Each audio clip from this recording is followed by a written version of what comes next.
vele mele yele tato position wa le tilo isi taimi a abatule a mato tilo ile financial situation ele o meetinga le criteria ale lato lava bank. So that in that case, yen lele yele avanoa yamato mortgage brokers. Mafayona submit ile application easy banks here outside of your own bank. Ongo le ping fikilanga telele option mfainga shop around ai mato. Ona lai fo yele to mai le mamalu le tunua easy mortgage brokers le Samoa pe fa pe le te fa ngaina po wa o fo. Whatever na mato le banking industry, mato te malama po wa ya po a documents mana umia le banking ia fa faingo fie ai ma fisosoani le taso fa moi le fia ke fa tonu e lua veo titilo to de yai ole pre-approval ia male conditional approval ole ale sengo o upu ia lua man ia tele le fsili so le pre-approval sometimes can be a conditional approval. All right. I say tato wola le pre-approval most of the time ele iwaise property wa ea luwa ai.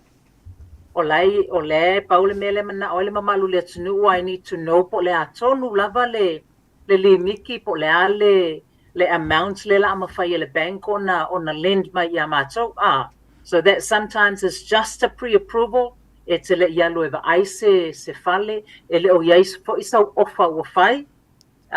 So you just wanna know po le limiki o le tato pakeki le la iai. And a conditional approval can also be a pre-approval. At least most of the time, ole teleo taimi, ole conditional approval wa umona e alu wa ai se fale te mana oai. You may have made an offer, so ole tulanga le eta ole bank, it's a live deal. Ole wa avela offer, ele bendo le avangale through Bob le onanga Bob. Avela offer ile tangata le fa atau ese mailo na fale. Offer, we submit the application to the bank. The bankers say, okay, we are happy to give you an approval on the conditions. Under these conditions. It could be, bank, your offer is good, but we need certain things done, maybe evaluation, so these are fautuina lava le malu le tunu vatu le tato conditional approval po le pre-approval for it. Ia fai tau le lei on the conditions po ona ia inga. O le mele mawhai a o na wha malama, I can go through the conditions. Wa o le tūlanga le mawhai mātou na, we will sit down with you and go through the conditions po o ia inga ina ia malama le tato. Pe whaafewheo na whaatino ia ile faa ato aina le tato approval le ia ave ia tato conditions ile bank ia satisfy ile le tulanga le ia fatau nu le fatau ino le tato fale. So conditional approval is it comes back with an approval o ia yona ia inga tau na fatau nu malo faftai ese le taua wa o mene I fesili e tangata ai ile o fionga le mal o le ale stepu mua lava tau na whai o tangata le la manatu o lai whatau se fale o whaatulanga ina o le mea mua te tau na whai ma whaatala noanga tau na whaatina. Taisa mea, yo mani pesili ono tele o taimi pisela o telefoni le vile mai o tangata mana o fia whaatau la tu fale o lava talosanga iai e tau ona whaamautu mo le mela le tau pre-approval po le home loan. So ono lau witu po lau matawhai o le sailinga o le fale pe pe mau le mela le o le pre-approval. So o lau talosanga o te matlanena ave iai le numera mele awa o le tuale tauna whaamautu o le tala nomo mo le broker, mortgage broker po le fale tupe. Ia whaatino mo le whaasavalingo le apalai. Tau wan apalai tala noa ia mele li tūlea ona a mataina na whaasavali tu whaatasi me mana le apalai. So o le step mo lava ia ulava ia te tawan tala noa ina mo ia le paltua ia mele I le tu ia po le paltupe foi. Ina ia maua ono paua yo melo te mana o me la witu le sa ilingo fale paua melo te filor pateti pe fi pole alma o lunga o le pateti le pi sa ile fale al tangata pole ainga malesi tu o te filo o le ali tu ainga fale pe tolu po tu mo pe fa po tu mo ai o la utu ele ma fa ona fa anga yo se mea ai le I talia mo mai le bank ile mo se melo approval and the finance for the bank. Ava fela salon fasili le mo o lua umba. So ani mai ai le mta pula fa pela le o mo le fale. O mo fo I male tupe. E fa tino ai I le fa tawino le fale. A facility tangata e au mai se li portfolio evaluation report. Who does it? Is it you le malu o lau fionga I le fale tua mele? Ia, whaftai sa vea mo le fasili ia lau tali atu ai le tūlanga lea. Ona o le mela le ele tato conditional approval. Usually o le condition, one of the conditions e sau o le li poki la le o le valuation. O tūlanga la ia te sau ona organize e mātou. Ona iele a centralized system e whaongai banks umalava. E te sau ona mātou o ka ingai le valuation through the centralized system. Ona o le mana o banks ia awane I se afaina, there's no, as an independent valuer.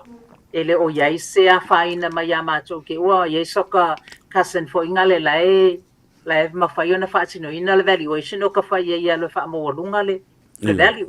So it must be an independent valuer. So o le tūlanga lea e o kai mātou as mortgage brokers, ia ai tutongi le malu le tunu. This is one of the things if malama le leipe amato goes through the declaration form le saini lato before they commit working with us as mortgage brokers or myself, is that one of the questions on there is you are aware le bank's full registered valuation. This will be at your own cost. All right. Ai olona winga o tangata nei wa fatu tu ino o levana nga lulu e fo imal fale tupe le ai la se popole ai wala tu wa malama le fale tupe ma sanu na fa nga le taimi ma le taimi maisi ma o levana la tu fa ile nga luenga e fatu tu ino lu la tu fa maoni ma olona ai fo le system me fu ai le value o le fale le o sa o le. Yeah, es a le ala usanuanga sabe wa le silafia le ele sunga ya bob au mai le valuation. There's what they call comparable sales le au mai yo mela ye for ye le value o le fale le fai and the condition o le fale le value and the size of the section o tulanga umala fa pe and then as part of the valuation le comparable sales of similar properties ye na compare le mata wa eva to for le bank. Tilo atu le banki comparable sales here au mai it's a little bit out of range ma le property le value e koi facility here for le bank e push back ma le bank up okay, it doesn't really make sense so ole tali top beatu na le facility sabe ina nei au mai ese le value ai ese mai ma le value o le si fale le tu ai le fo na fata watu o le same location, almost similarity ile condition le fu ia le value le fale ia ole sa le yala saunanga ai pe yo vaenga le pe yo lo facile na momo ole so le vaenga le scala fo ila ko ia as registered values. There's an organization there for it's a self for in a compliant ai lato tu unga o le lato au onanga le malu o lela o mo o mo na faila nga e mele o ma watu le tupe o ela le tangata lela alu le Yesu ele fale o lewa e silafia le tu nga tupe le o mo mai le nga e mele o le si stepu le si mai nga la o lu tala no le ia ma fa pelo o la so ni le la faile il tangata le o watu o mo le tupe o mo le location Yoe sabea tusa awa o le ngaluenga mai inai tu from that point o le sailinga lo se fale e le leima suitable fo le mo ainga matangata so mai tau le fo ila e tele mano no I fale online, me sell on the internet. I platform lai e masani vai tangata o Trade Me, o le oneroof.co.nz, realestate.co.nz. Ia le ngata fo ina au newspaper fo ia whasalo me ili tele fale.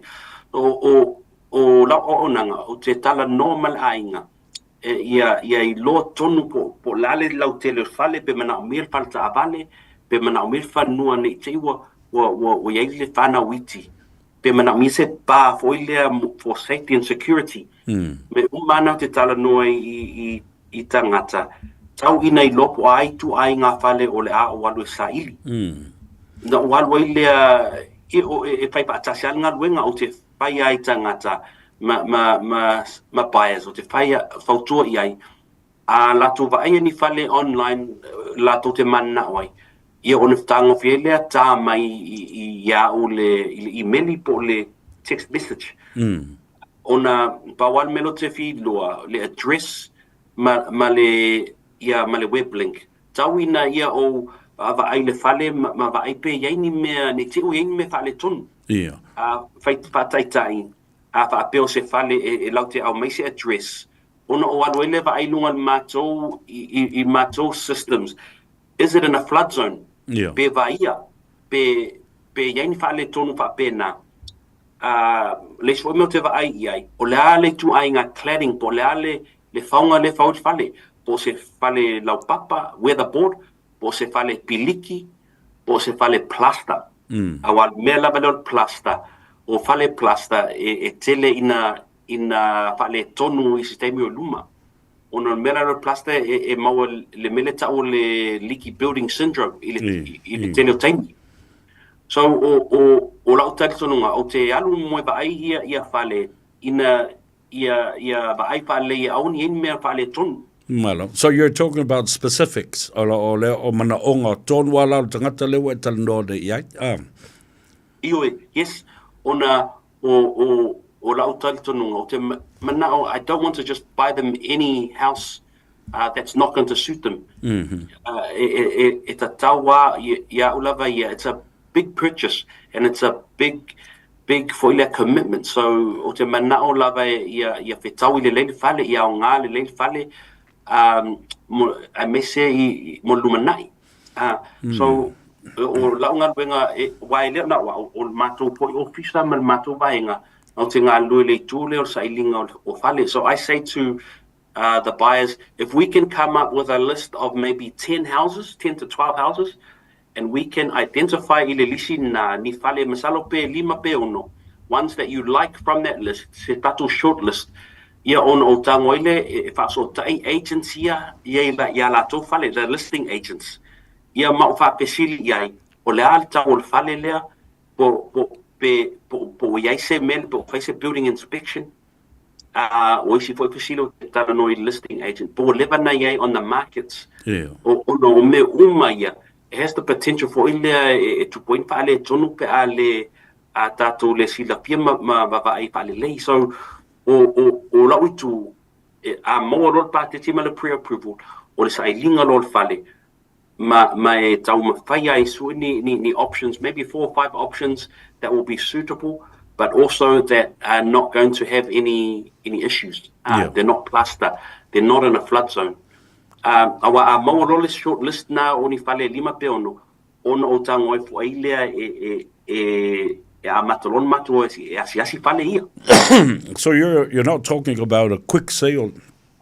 This is a thorough research in my family ele ngata la le te fatawina tu le fale a o le ile nganga ia omi se taimi enjoy nei a inga le nei fale ma o se fale le lei e te mo le pope a fai wa umona fata wat se fale ma e no wa matwa matungo fi po se si foi taimi wa e manatu wa le fitawi se deal ma wa le ato to le fai ngole ngalwe o la tali nunga mana o nanga pe le nganga le o tau fai ia tau fa ia si lungo tatu tangata me sa tatu Samoa ma tatu ainga and I believe if I be for mele I ma wanga luenga o tau mawhainga ia man wi o tatu ainga ina ia man wi lumana I o tatu whanau ai mai sai le tule o le fale a wai tāua tele i tele o ainga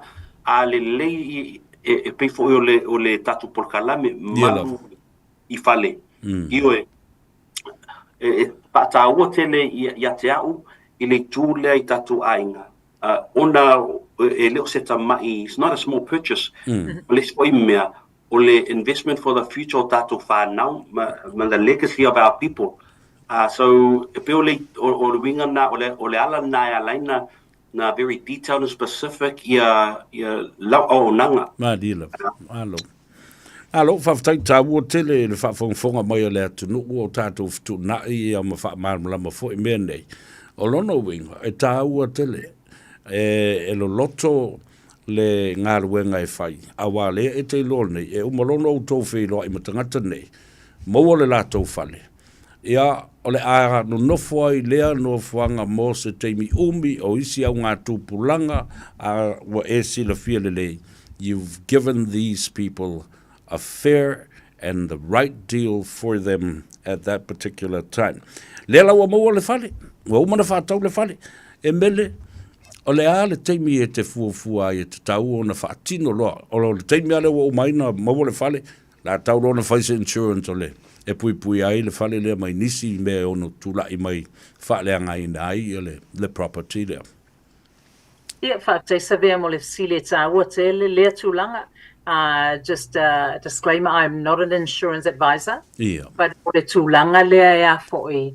E mana o mia e mātou as mortgage brokers. O lau whautanga o te whautuina lava ainga ai. O malona whailau off, o lau accepted and you've got acceptance from the bank. Look around for some quotes. O nei ala ona tāua le tūlanga lea. O nei a mai le home insurance o iaini exclusions. Po oni tūlanga fo ia ele kawainga ele insurance. That could be a kickback from the bank. And o le a tele ai le a fo le a whaina o le tato excitement. Pe a wha pe o logo uma na tato mana na o lava le fale lea. So if you are making an offer i se fale, I would usually suggest mawhaiana e shop around for quotes. A ele I finalizing a uma me uma. O na o le tūlanga le, you just want to make sure ele aini tūlanga o le fale lea e whaapea mai le insurance company. Ui ele mawhai mako unga kawainga le garage. Or a conservatory, whatever the case would be. O na ne te ewa alu le tato. It's all gone unconditional. Ai a mai le tato home insurance o la iei se tūlanga le kawainga. We have to go back to the bank. The bank has to be satisfied. The house is fully insured. Nei te o iei se a whaina o le tato wha moe. Awa obviously now o le wa mai le mo kesi mo le tūlanga whapena. This is o le tupe lena mai lena whaatawina ai nei ia le o lono winga o le investment fo le bank le o avatu malona whaatu tuanga ia te oi malo wai o le sao le na Ia le sao le level au sau noanga sa vea ona o le la whao ngai le bank le maota le la whaatau o tātou e CQI le tātou mo kesi. Koe mana o mea lava le bank, the house is fully insured. Ele o iaini o na tūlanga ele mawhai ele insure o na cover pe a iei se wha le tonu. Tātou fo iatua le malu le tāua le mele o le to buy something privately. O le tāua o le o al ainga I e whaile lātou ai inga ma le lātou futuna inga ma se ona fo le la o tu whatau mai. Pe te tau pea ona iai ia lautou fsoswani ma lautou matawhai o I tilo ai o sao ma le lei ma saunga le mu le deal le la whai le ainga le that they want to buy privately. Yes, sa vea tu sa a whapea ono mātou ia ta o real estate agents tangata like sene ma o uma ona pasia le official malu le ta o le real estate agents authority ono winga e ia ngaluenga fai ma me te tau ona mātou regulations ma rules e te tau ona mātou abide by be obey a whapea lai le liu mai I se private seller po se tangata lea direct to the owner. I leo atu i le baia o le owner. E le aini o lātou rules and regulations. E pe o mātou. So e iei ala mea ma processes e tauna mātou whaia. Obligations e mātou ia le laisene as real estate agents. Tau ina pui ai ia le buyer. For the first time buyer. A le liu mai le private seller. For le individual. There's no cover. There are no obligations here private sellers na because they're not licensed. So le liu mai le buyer. There's a lot of risk involved to deal with the owner in the or private sale. Yeah. So no winga ta botele la awa yetu la fono e ono soli le mele like conveyances what tauna la to man malama fo I meia ma auto ia ile authority e tau e ona tilo I mene no winga o le sene ia ma le fatangana fa le tu la fono e tau ono wia I so se taimi fa tawa ia se property po se metotino ia le fale o le sa o le na Iole, o le saole na e mese I tangata ia licensed real estate agents. I le tūla le private sale, e ia le teimi a wai whaatau nuhu me lo ia po le conveyancer le kon karate lea pe a whai wa mo se whea ngainga. There is an agreement in place. Toe ave I le lo ia po le conveyancer. La tau te whaatino ina me ia I kon karate lea. A whaapea e lei va aia whaelele le owner. A whaapea wo latu whaese offer e le aini pui mo le paia lea. Ia lona winga. Ia batu le lo ia wa leise mea toi mawhai ai. A toi le liu mai le license agent. E ia mea tau ona whaalia ma whaailomo mo le paia. Ai le I o le taimi lewa whailwhea ngainga po le agreement. Afa peo le te iai te a fia I le whatau tuina a fo lelo se fale auction. Ala me le masani na ta ua fa peo there's a reserve on the price o le fale le. Taisa vea a tau la le paupunga le po le liu mai le tule me tau le auction. E tele mana noa ia variables po mea potential for error. No mela auction. It is tele risk more buyers be ale mala lei. O mela yo auction. It to say al watu le buyer on auction day. Wa tau on umana na yele lato mela le ta le final approval. For approval from the bank or from Emele and the finance that you can bid at auction. Ma lord tangata le fale le auction. Ia lono winga wa le aisa no e toi faini su enga. Po mela o le po se taimi po se abanoa e toi fai pui po conditions. So there's a risk over there.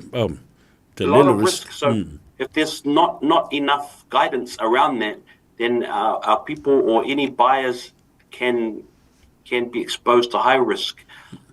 So when you talk about a reserve surveyor, ili tula le reserve price, or the reserve price, pe o le tauhi la le o le ona le fa tau atu la to fale. So o le tau la, o nai tau mate tangata I o mai le auction day. So a pela e o atu la so le auction wa fa solo I por kalame wa mata ia il mera le tau le bidding. O le mera le tau tu le tangata o le mera le tau le reserve price. A pela e alwan fa solo bids ele o le reserve price.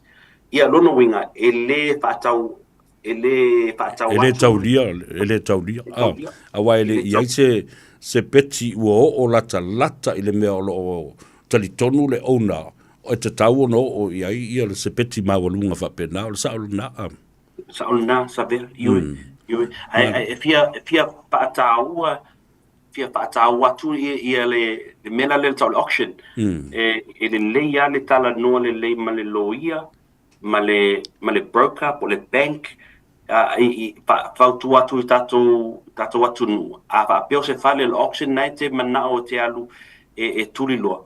Leia whaaso taimu mua lo ia ma e mele po le bank ona whaatoa whaasawaliele le tala noanga le agent. So which one is more beneficial in terms of selling your property or putting it on to an auction? Yes, it's a very good question, Sabia. There's a lot of debate out there in the marketplace in Merale tau auction. Ia ulava ia, o Merale tau auction, ele leia il whaatau watu. A whapeo o tangata o le fia whaatau watu lau whale. Ia, my suggestion, sell it with auction. A whapeo o tangata, on the other side of the fence, you are a buyer, you want to purchase a house. Don't buy at auction. Yeah. Otherwise, if you buy at auction, it's too much risk. Yeah. But if you buy with the other sale methods, or price by negotiation, or asking price, it's a bit safer for you. So there's less risk, if that makes sense. To put it simply, the auction is good for sellers, but not very safe for buyers. I think Malaysia for itu, there is a chance for you as a buyer, you're attending an auction, you might pick up a bargain. So auction can work for the buyer as well, but they need to be prepared. They need to have done their homework and spoken to the right people. Auction, talking to the lawyer first, to the bank, to MLA, and even the agent, even before you go to auction. So, yeah, most of the time, yes, 95% of the time, auction is good to sell, and 5% of the time, it's sometimes it doesn't happen. But the other side to that, o se officer po se agency e ata mai pe le tele lato faanga yoinga me la to auction campaign. Yeah, those are the auctions to stay away from, because you will end up paying more than the house is worth. Malo, ia le lawa e la kuge e peki awa e alua e lunga e le loa i le limitation o le kupe le ngā mail whare kupe whai e ngā me. Me tono i ana savea, yes, that's exactly right. O wa wisita ngā e watu man lato pre-approval man lato budget. Yeah, wa before nale wa too excited. Yeah, was silinga was so lunga le me wa lato bit. Yeah, o fair ni wa the house is sold to that person. Sold at a high price, but your pre-approval from the bank is lower. So we need to put fana velave tele. Tele level malu. Ese le taua ma le bandino le lei o le whaafonga atu o le atunu. A whaamole la auli. Pe mawhai ana e tu ui foila ia whai numero, o ia po numero o telefonia e mele ma le awhionga ia le malu. E mele tawalunga I lau awhionga le whaletua. I le taua tele la o leo wa whaatau le whale. You're a first time home buyer.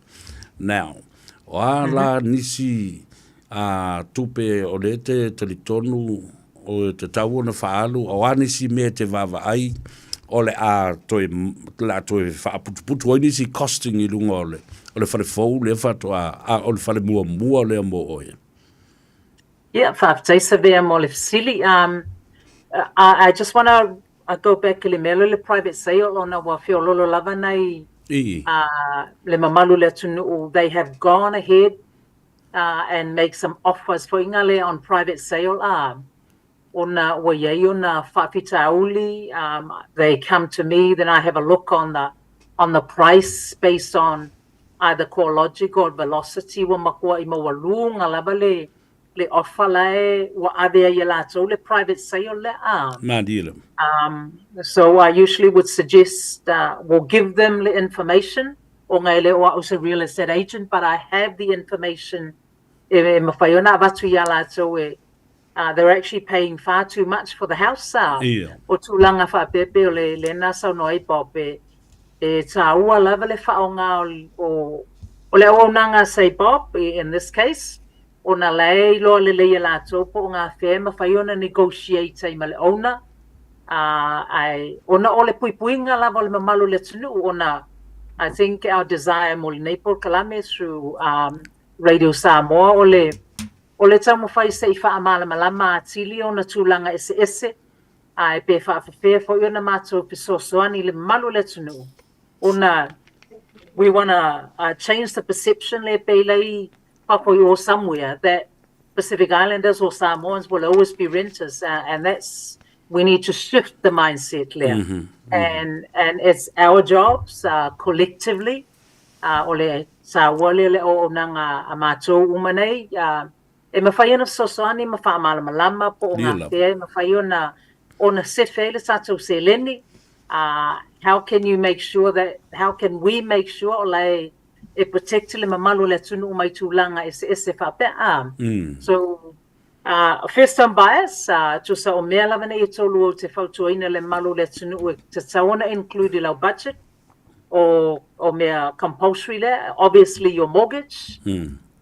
So we maua lola unconditional. We are moving to the next stage or ilau te whaatalanoa te nofo laloma whaatalanoa pe whawhewheo na structure le tatou mokesi. How best to structure le tatou mokesi ia malamalama leile mamalu le tunu pe fia le tatou pe meni le la whai o le afo le umi o ani benefiti pe afa pe spiliki o ani benefiti pe afa pe floating o ani benefiti pe afa pe increase le tatou pe meni o mea malava ia wha pe ta wale le wha malamalama ia ole obviously le kako mokesi ole the next thing is your council rates. Madi. So this is a must on your budget. O le situlanga I o le tatou home insurance o ne te tau lavona insure le tatou le mautale o na le whaonga le bank as security for the funds. Your water rates. O le situlanga le whapea. And also o le situlanga taua le whautuaina le malu atunu is something I don't advise on, but this is where Matt Macy mamalu le tunu is life insurances. Tulanga whapea nei te ua yeise tulanga. So these are the costs. If I tell a no umai tutono o le structure le ia make sure le malamalama tātou po le ale tātou commitment le la iai. Mai le ngatala le nā e mbele o la whau o saunoa. Awa o le whalo le insurance o le whale o le bank ma oe. O le ano whale la, the contents, o le sivo insurance nā tau si tiro iai. Yes, so le lava le sonanga o nei e tāua nei te ua yeise lolo vaia po yeise me mū po le ase te tūlanga whapea e ka vailau contents po tātou mea whale e tāua tele, but it is not a compulsory cost for ingane mga o mea le bank. But it is advisable e te tāua ona eri tutono le tātou cost po le tātou pakeki. Ma lo whaftai tele lava, whetau I lei mo le tātou taimi le so le malu, whaftai tele o le nā o pipi I atu I alau telefoni, o lua, tolu ono o, lima lua, fituiva, ia, pe a fi maua le so ni le malu, ia, ma le whaletua ia e mele palamo, telefoni le nā o lua fitu, valu tolu fitu, valu wha, valu o, ia, la fuatu lua I tu vai, tātou tāwalunga ai le tātou por kalame o le malu I whale le dei aso ma whaaftai e tuai ona o le au nanga ma le tautua I le whaafonga le atunu. Whaaftai te le savea mo le por kalame le nei fiafi ia whaaftai fo I Radio Samoa mo le au nanga masango fie o lo whaipe ia so whai soo. Ia whaaftai fo I le mamalu le tunu le tau whaafonga mai ia ma le tau support. So o mea umalava whaapea me whai o na tātou tufa ma so soani whaatasi tātou ia tātou mauloa whaatasi uma. Ia manuia malolonga o le fiafi ia soifua manuia. Ia whaaftai tele mele. Ia whaaftai ia le malu. Tātou whenua I pēa I na ua ngā Gagaifo fo I o lua Faiva o le nei aso. Ia anga le lei le atua ma mo ni malo longa file mu ma tau du le lei ma le saunga le mu I mauta malawa. Whaatai sa vea, whaatai whaamanuia tele le atua I launga luenga ia whaapea foi I tātou vaenga I Radio Samoa ia whaamanuia foi le atua nei tātou tinam ta mamatua lo whaaponga mai whaapea foi ni malo tātou atunu tātou wheloa I le lofa o le li. Whaatai whaasoi foi ia ma e manuia. Ia le nasa mo o tawalunga atuai, ia le talanoanga foi, o le tātou por kalamele na ua tō tele lava ta maputina mātua ua mālama lamai. ia le tūlanga o le whaatawina o se whale, ia whapena fōi o le investment mo le lumana, ia mo le ainga, o le whaletua ia e mele, palamo ia whapea fōi ia le sunga ia le malu, pop le malu. Nā tātou woi na ia tātou whaasisilanga ma tātou tala fōi mai, tātou tala do atu, i le sui o le tātou whaletawa le car for you, Rick the man, ia po o seisi fōi o te maitai, ia Annie, ia po o te maitai fōi o alofa, malo, le sa malo le ngā lua Samoa, ina ua ngā Gagaifo, Faiva le atunu u le neia solulu.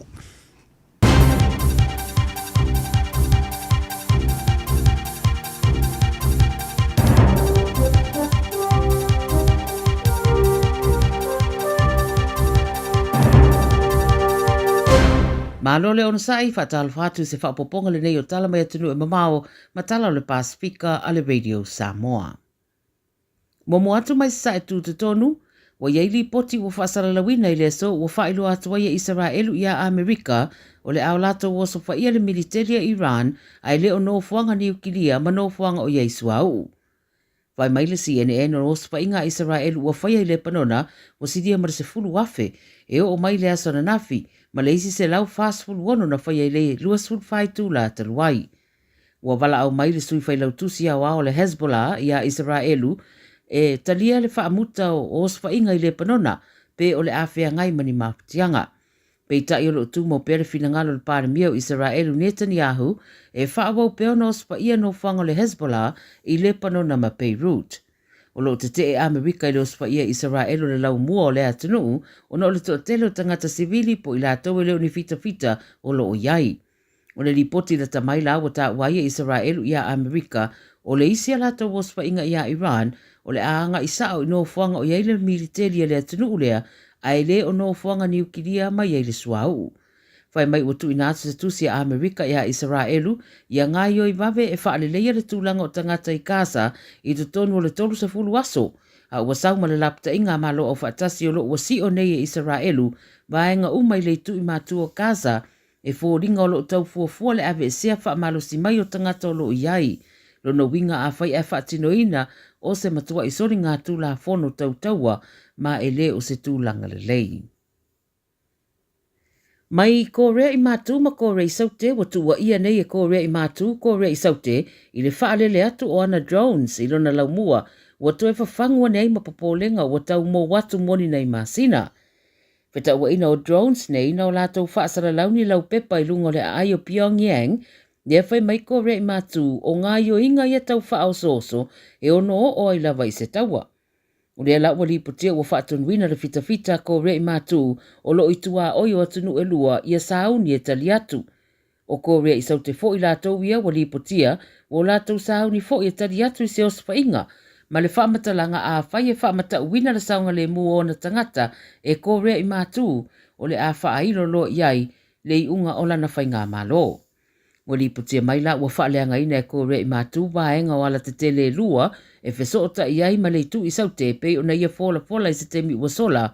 Ma o ngā ioinga muli la ia wali putia mai le mata upu lea i tu nei e lua a whaatali ai seisili poti.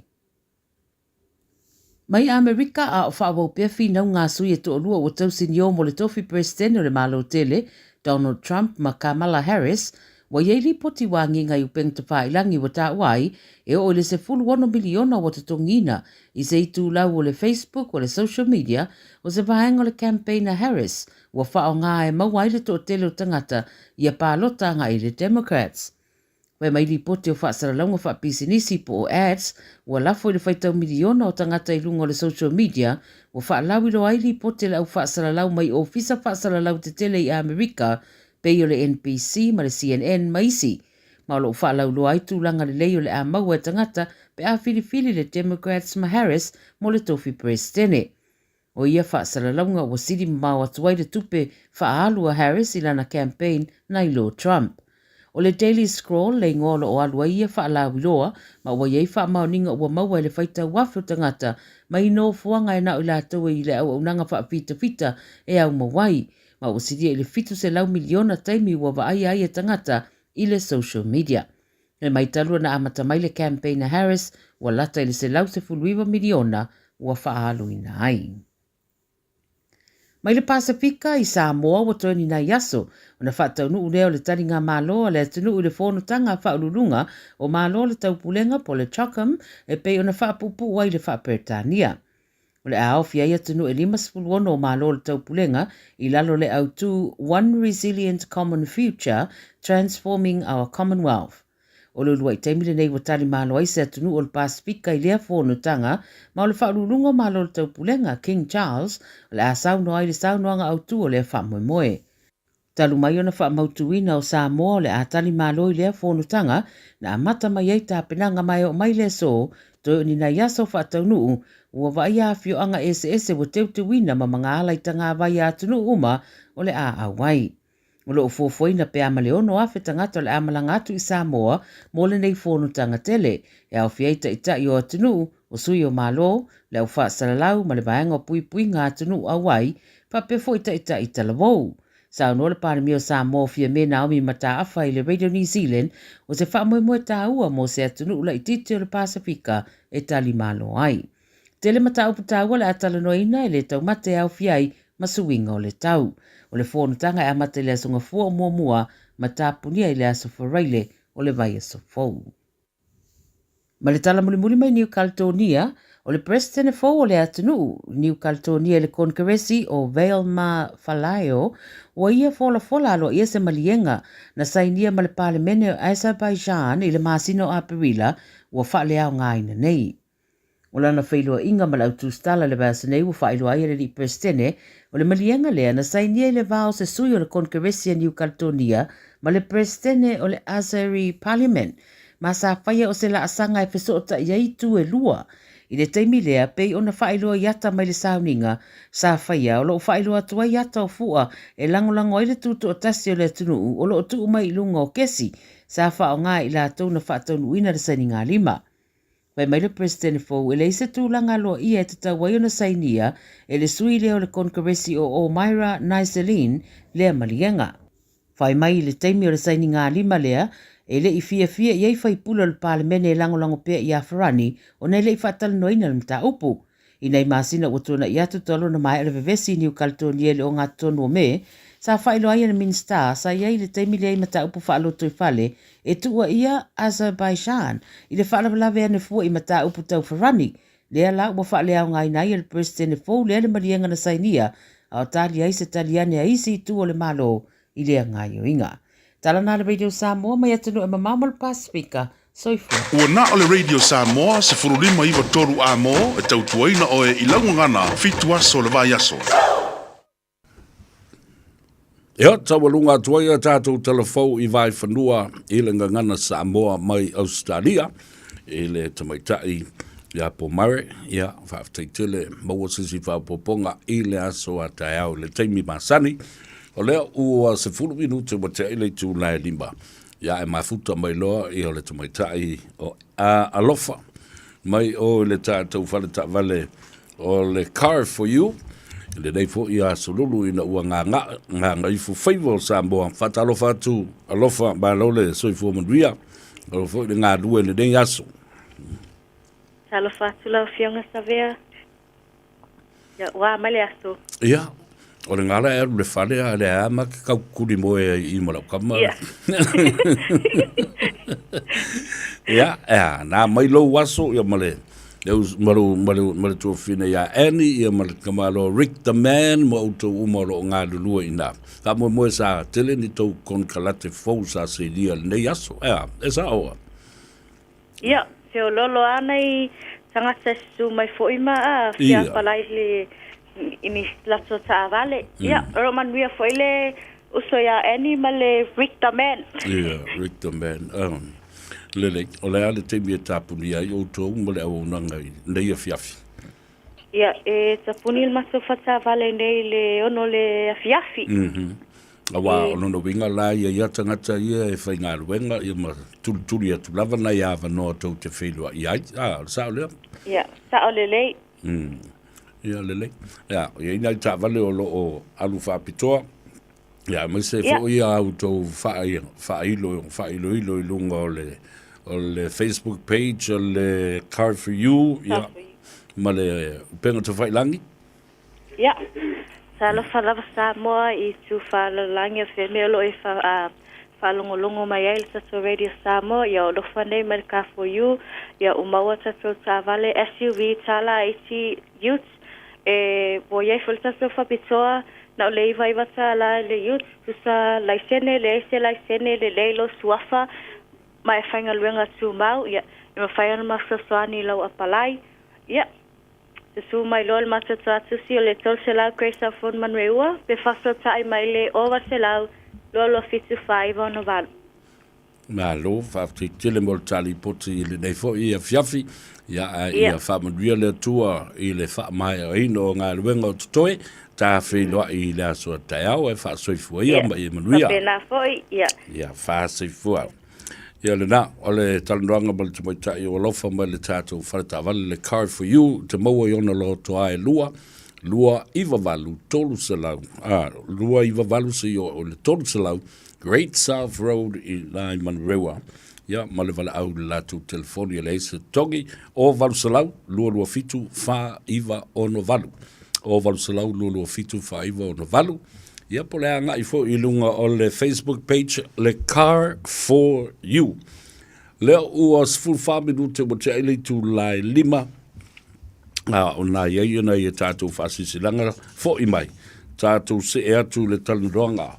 Ia masui mai le tātou whaala puputonga wa whaingoina o le Oceania Career Academy. Ia, ma le talandoanga fo I ma le sui o lea fo I whaala puputonga Lata Noa Bernard. Moa se furulima iwa toru a mo e tautuaina o e ilaungana fitu aso le vai aso. Tala falava Samoa o foi nei o eni ma le tatou whale tā wale lauiloa o le Car for You.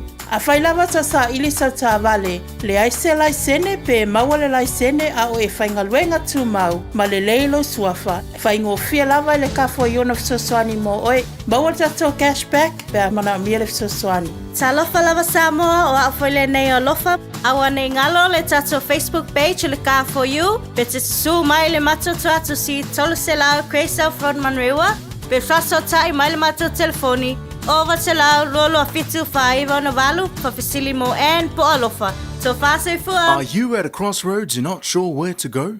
Thinking about studying or getting a new job but not sure where to start? OCA can help you get on the right track with new skills and confidence. Our Ignition Work and Study Skills program includes 4 weeks of full-time study and up to 12 weeks of additional support. To find out more or to apply, head over to go.oca.nz/ignition. Oceania Career Academy. Your future starts here.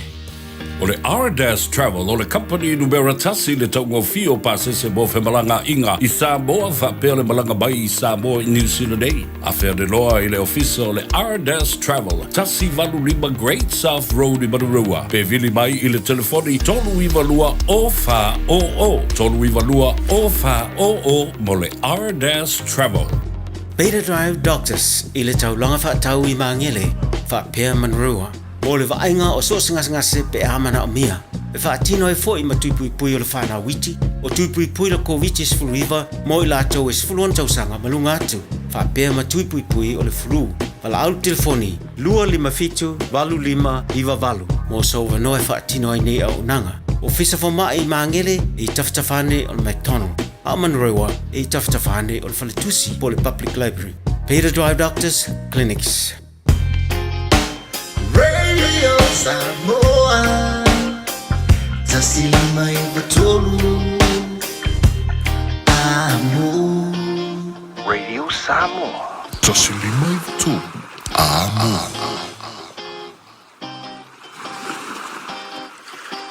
Ua mawhai o na aura tula polo kalame le leimo o ia so taitasi o na o le langolango malosi le whale maliu a se alo le atunuu o ese tātupu Funeral Directors I Manukau City. Po kalame leimo o e tā lo whalawa. O le tasi aso wau fiu e su e lau penkat. Ai na alu malo watali e whao ngā e whaatau wai I le whale uloa. Na mawhai alo watali o na whao ngā lau penkat. O na o ia I loa lau bin number po le password. Na o mana tunatu ai lea ia o ngā le tuis pa ia. Wala o mai le tua ni e tātou te talo atu. Wa ia tu ina mai fo i le avanua mo tangata uma e te talo atu ai. Wa o mai le tuis pa ia. O le te talo o le polo inga wha atu la fono. Ma e tusa o se ngā luenga wala wina. O tuina mai e le tua le pule a ia tatau. Mo i tātou, ua mawhai ei o na tātou wala awatu e ala i le tatalo. I so o se taimi, ma so o se laufan mua tātou te iai. Ua ia fo ina mai fo i le suafo Yesu, e whai ma tātou whai te toa. I lona no fo ali i ma malu ma pa ia, a o tātou te talo atu i a te ia. I le ngata ina ua fo ina mai le pule te tau ai i talo sanga. Ua ia fo ai mai fo i, le wha malosi ato toa, le mana o le nganga pa ia, na ia ati lai o na malosi le mana o a tātou talo sanga. O le mele umawhai ai, o na o atu i tulu inga lolangi uma le malosi o tātou talo sanga. Umawhai e le malosi o le talo o na whai e se swinga, ini whale tonu o loo tutupu i so o se vaenga saralau solo i le nei laulangi. O lona winga, ia tātou te talo ma le wha maoni, ma le wha maoni atoa. Ia tātou te talo ma le wha tua le māsau salo. Ia tātou te talo ma tali tonu i ana polo ainga i to tono la na fionga. Ia tātou i loa mauti noa ua ia i tātou le pule ona o Yesu Keriso ma le mana o le nganga pa ia. Ona tātou te talo ma tali tonu ma wa ai atu i ngā luenga ma mana le sesili ese o le a wha tino mai. Petalai mai Yesu, e moni o te whai atu i a te o tō. O mea uma fo i tau te ole mai ai le tatalo.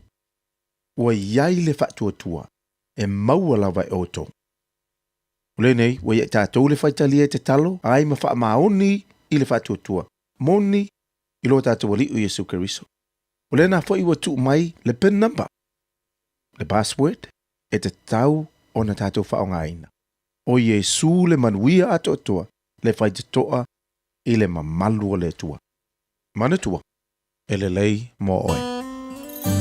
O le ese tatupu funeral directors o se fale maliu Samoa o le tali foilea o taimi whengata o na o le malanga al maliu maleoti e mawhai foi o na latu awina atu ma awina mai tino maliu o e pene mai so o se atu nuo lalolangi wala auno le ese tatupu funeral directors i le lua no lua toru fitu lua no lua toru fitu pea fiu ane ele se fulu manebalu Norman Spencer Drive Manuko City. Aloha. We're the Katinas, and you're listening to Radio Samoa on 1593 AM. Toi whatalofa ia te oe ma whawhiloa I fo I mau whalofa atu I le Gagaifo Faiva o le aturu I na ua luas fulminute o le o te ai nei tu lai lima. Ai, e tā ua awai tō tele fo I whalapu patonga e te whataua I nai ia me nei o onga I peona iaila ia le feilo inga mala umalo le o sauni mai. Mai I le vaenga wa onga o le Oceania Career Academy. Now, ladies and gentlemen, I would love to welcome this beautiful young lady from the Oceania Career Academy, our organization. It's one of the, a group of an organization that promotes career pathways and also learning experience and education. Love to welcome and say Talofalava and Malolele. Welcome to the show and Radio Samoa, Miss Latanoa Bernard. Talofalava and Malolele. Talofalava Sevilla. Nice to see you and nice to meet you for the first time. Now, will you be able to introduce yourself and then give us a little sort of a bio and brief background of the Oceania Career Academy? Malo, Talofa, my name is Latanoa Bernard. I am currently working for Oceania Career Academy. Oceania Career Academy is the only Pacific trade school in Auckland or in New Zealand, as far as I know. We are the academic arm of the Whānau Services. So that's where I work. So the Oceania Career Academy works alongside, it coincides with the funnel? We are part of the funnel. Mm-hmm. So Oceania Career Academy was set up to assist the youth that have dropped out of school and that in giving them second chances. Right, right. So where are you based at Latanoa? We are based in Mangere Mm-hmm. on Escott Road. On Escott. The program that I am here to talk about, so if I may continue on to the program, it is an approved program by MSC, which is the Ministry of Social Development, and this program is set up for Pacific only. Right. It is an employment and study skills program, and this program here is actually quite new. It's quite open. The program is an employment-focused program, and there are two parts to it. One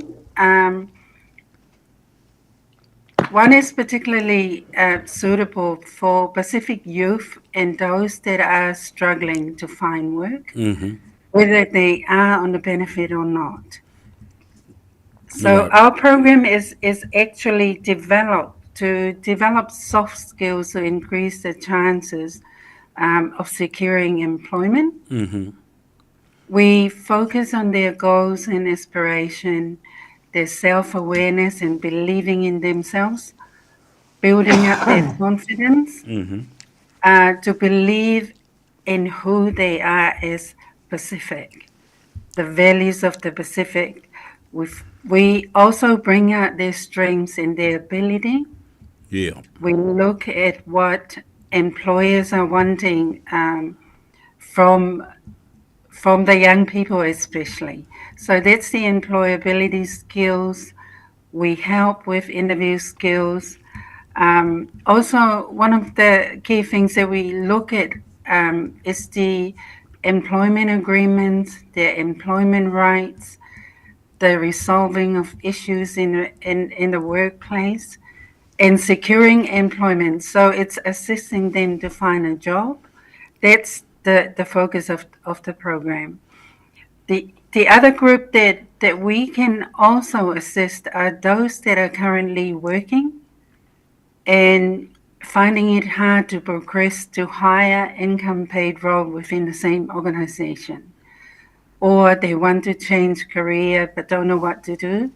So we're there to actually assist them, and they can contact us. We work around their availability while they're working. For example, if they're working many part-time jobs, they can ring me and we talk about how to go about finding a full-time job so that they can spend more time with their family. Oh, great. Great to hear that. You know, these are wonderful opportunities for our Pacific youth to find employment and also a higher level of education. Now, how long has the Academy been in operation? OCA was formed in 2015. From 2015. So it's it's almost 10 years now. So it's been around. Yeah. But that's so good to hear that these service providers are there for our Pacific youth. Now, do they always have trade like plumbing, carpentry, and other trades like that? What we currently do now provide is level 3, level 2, and level 3 carpentry. Oh, right. When they complete that, they come out with a qualification. And also, we just introduced a level 3 painting and plasters. All right. Do you have a placement program where these kids, when they have their graduated, and then you can place them into some employment, or to carry on and continue the continuity of your involvement with the student? We definitely do, because what we do is we have an employer network that actually will take on some of the kids that interview well, that come across as really willing to continue on to an apprenticeship. Right. And we have been successful in that. The construction industry has been on a downturn, however, it's building up again. Yes. So we do have that. We also have level 3 health and well-being, which pathway our young people or anyone who wants to join into the health industry, Right. such as caregiving, nursing, and such. Oh, that is quite fantastic. It's a bit of a, because I have a guest that usually comes on every Wednesday, and she is with the Air 2 Workers Union, and they're quite short of those people that are doing level 3 health and well-being caretakers for the grandparents and the elderly. So that might be another, avenue where I can point Etzavise Ioane to, because she's a very fine woman, and what she advocates for our youth and the elderly as well. Now, what's this Ignition program? What does it? How does that Ignition program work? So we currently deliver them some of the components of what we do in the program. I've already spoken about.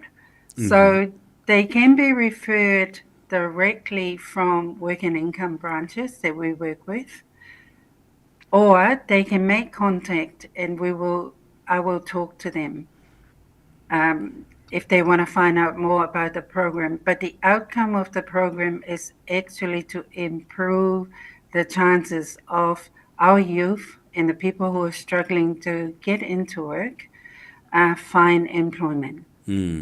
That is a really great program, because you're working alongside the Ministry of Social Development and other agencies that could help our youth develop their skills and get into better employment. Now, where can we access you with your telephone number and also your physical address? Before I get onto that, Sylvia, can I just mention the criteria for the program? Right, yes.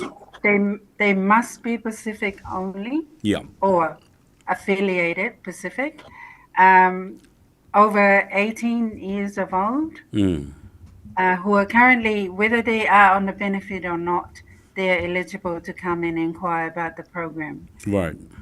And also those that are in employment and needing help while they're employed. They can, currently we're delivering in Mangere at Oceania Career Academy. The address is 92 Escott Road in Mangere. All right. So you're quite close to the airport, eh? We are close to the airport. So we are opening up in West Auckland. And we will be confirming the address for West Auckland. It is available, the premises is available for us to start delivering.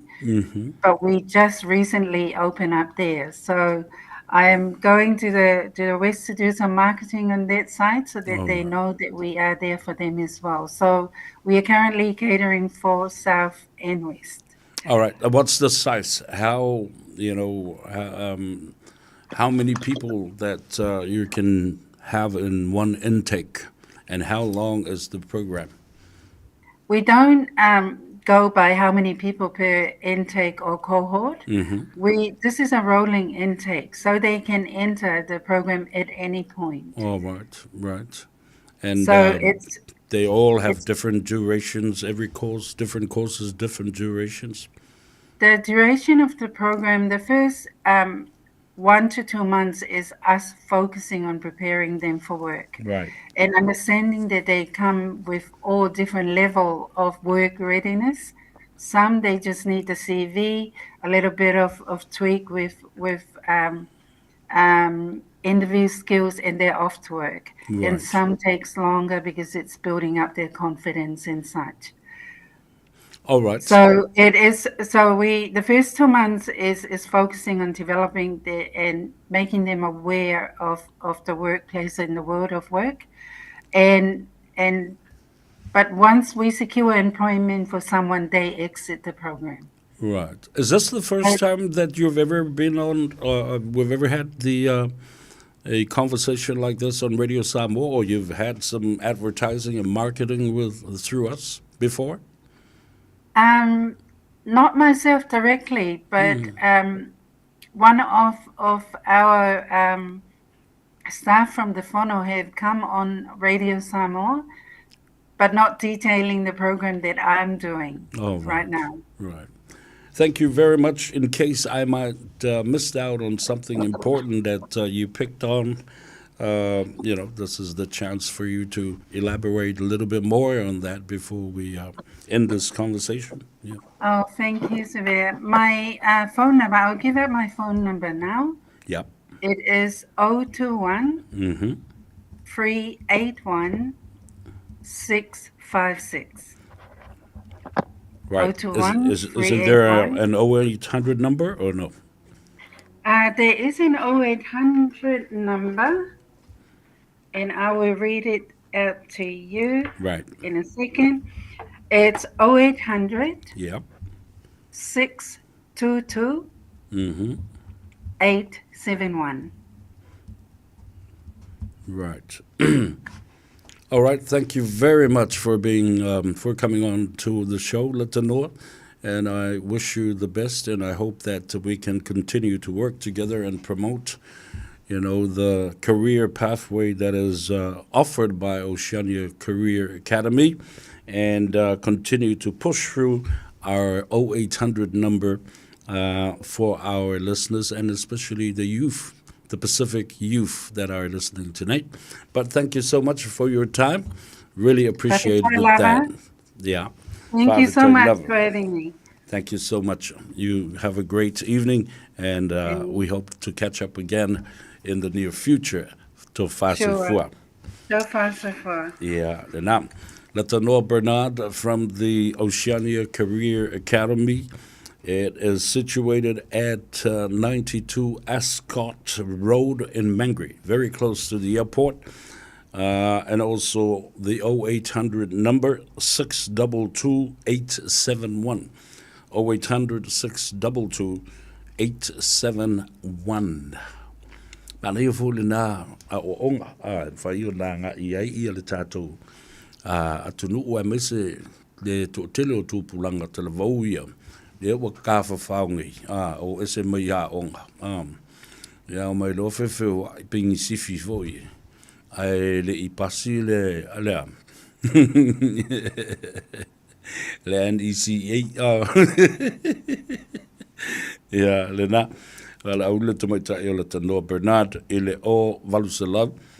Ono lua lua valu fitutasi. Ia lai whalongolongo le lei mea le sitina matu o le nā. Mawai. Le maa nei o lea onga lea. Lea fo I whai le level 3 of nursing, health and well-being. O te buinga o matuafi e fia lava I ai. O e te vise yuane pe ana I loa. O le e tangata I train mai I mō le ngā ruenga wheso soani ma le tautua I o tātou tangata mātutua. Ia, tawalunga tuai le nā, o le o toi luas fulfābinu te tali tūlai ono. Tātou wō ia tātou whaasirisilanga, manisi a tātou whaasilalanga. Fōi mai, ia, o nā tātou se e lea. I nisi fōi o mata upu o tā pena iai, ia awale whaafonga tā puai mai ale atunu. Ia ai tawalunga, I le tina, ia po o le tua whawhine fōi sister e te vise Ioane, I le te alai titi o le tūlai ono, I le awhia whinei. Le soifua tau a fiafi mō tangata mātutua, ina ua ngā ngaifo Faiva o Samoa, I le nei a solulu.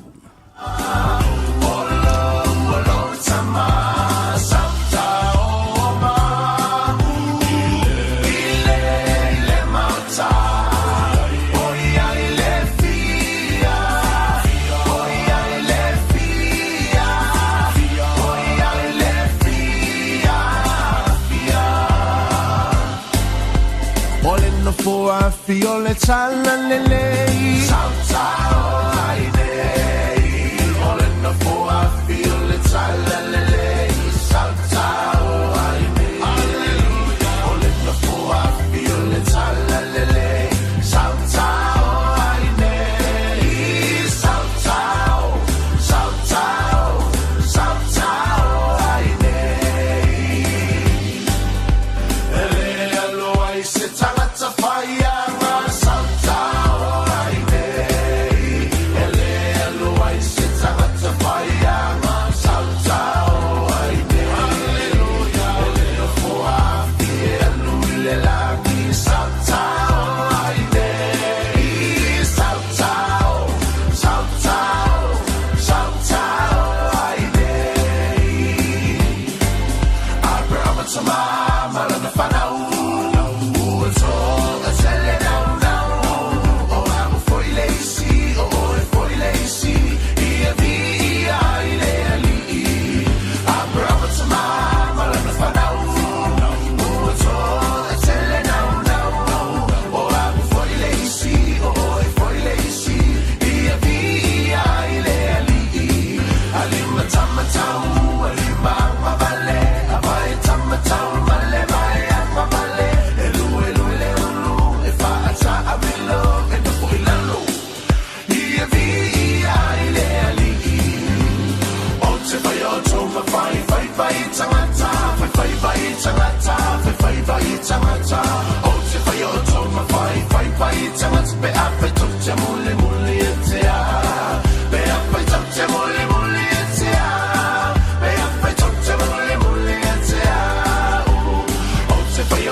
Loi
Ta oto maya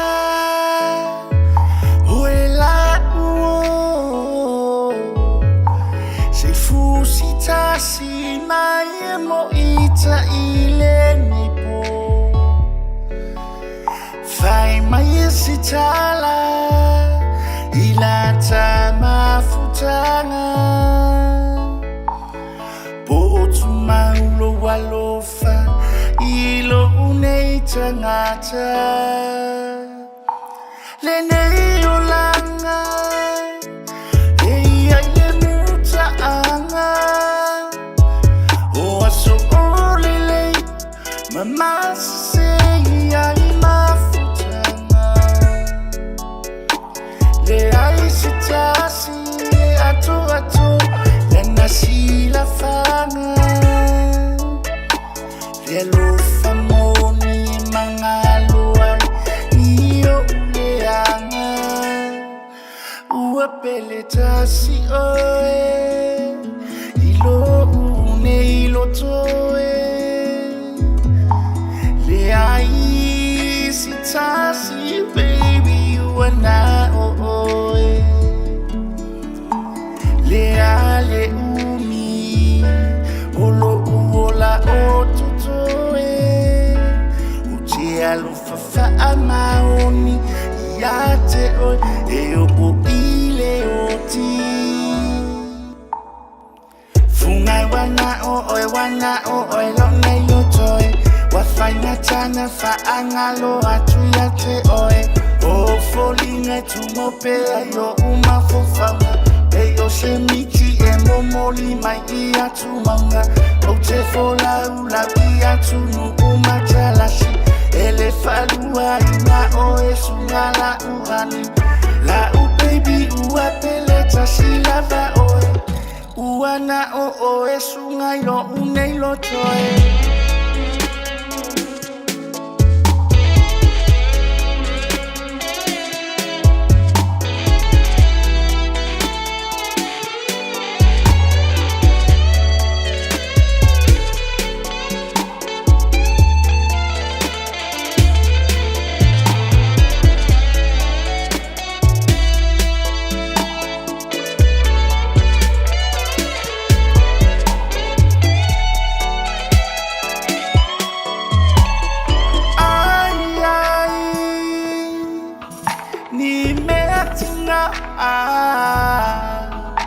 Tatala maya moa ule pele tata usoa ne ia faina ai le mafutanga mamou ai le alofa ua mafana fana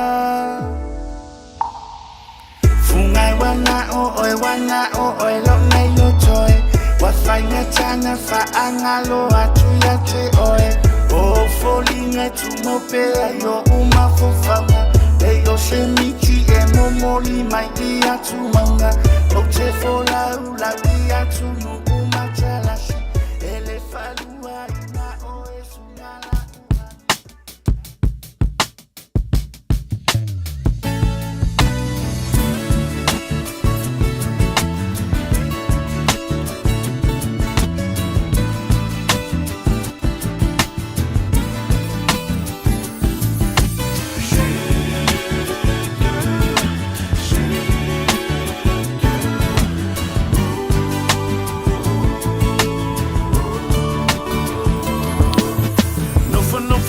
atasi ile malu afiafi hangi mali mele matangi fa asololo uma fofau a osifunga la au fa amali ina lo utu ina nau mo onga wale mautino a oai e sana ingoa tinge se ifa alimai wala lele o ileva ai via toi te patasi atu ya oe me ete tali mai oe tinge se ifa tali mai wala lele o ileva ai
atasi ile malu afiafi hangi mali mele matangi fa asololo uma fofau a osifunga la au fa amali ina lo utu ina nau mo onga wale mautino a oai e sana ingoa tenge se ifa alimai wala lele o ileva ai via toi te patasi atu ya oe be ete tali mai i oe tenge se ifa tali mai wala lele o ileva ai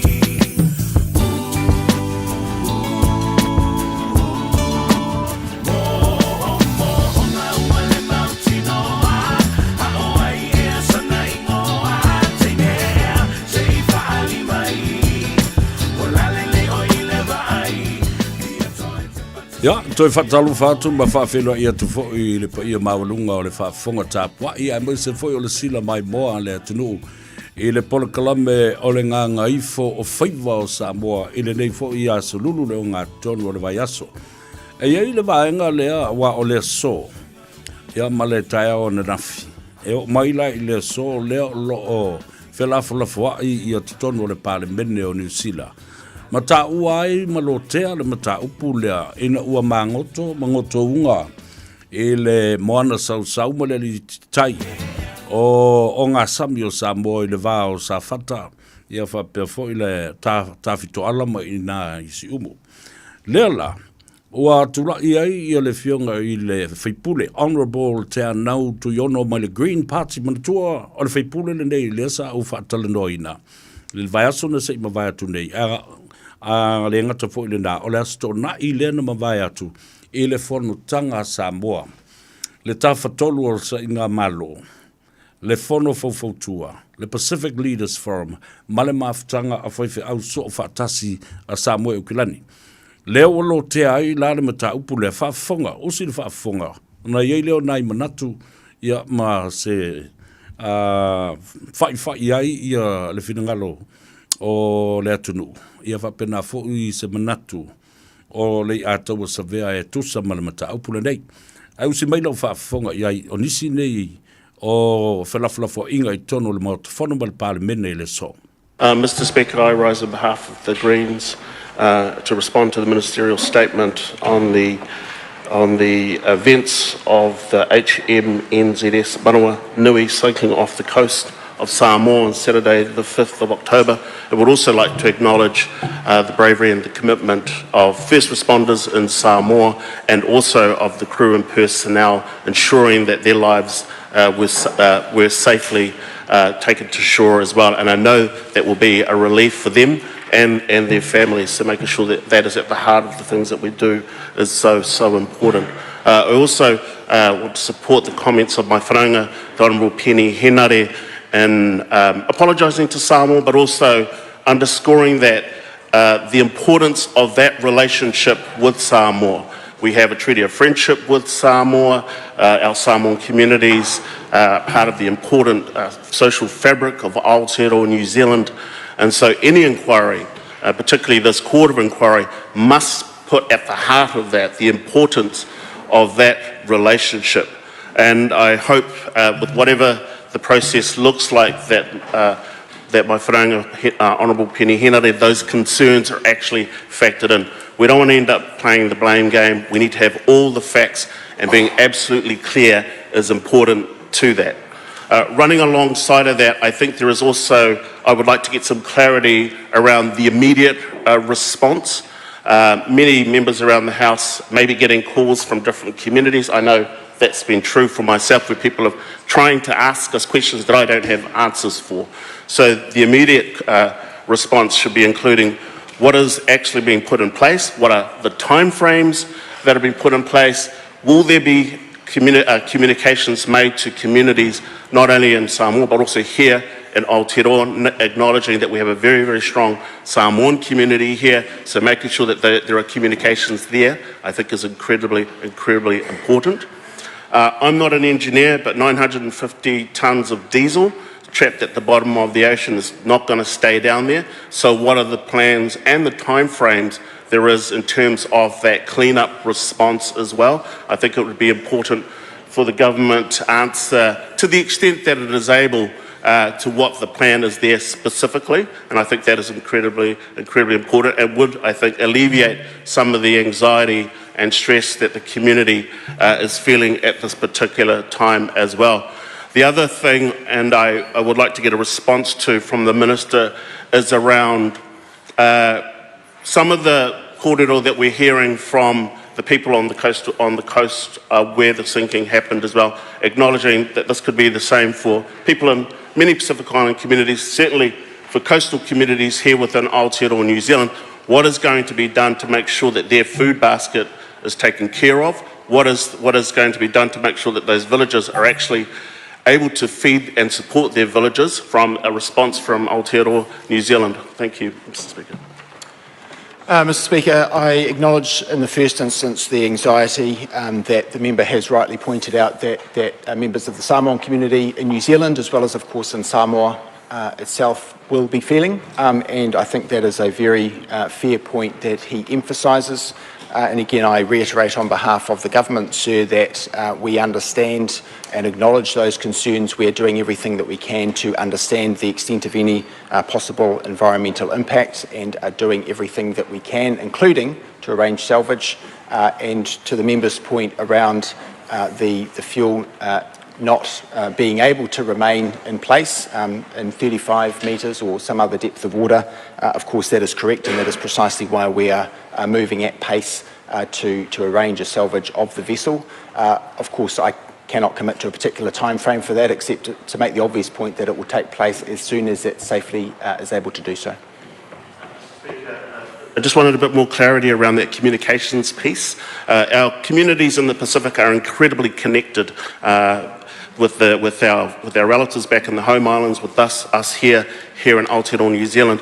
Can there be a commitment from the government to use Pacific Media Network, for example, Radio Samoa, Tangata Pacifica, to actually get those clear communications to the Samoan community here within Aotearoa, New Zealand? And of course, many of those that are broadcasted from here originally in Aotearoa also go out to the islands. Can we have that kind of commitment?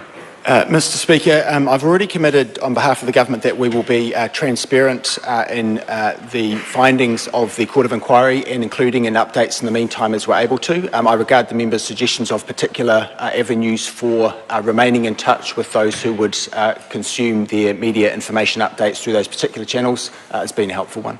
And just finally, that question around food security, we have people that are living on the coast. This is what we call a pātaka kai. It is a food basket.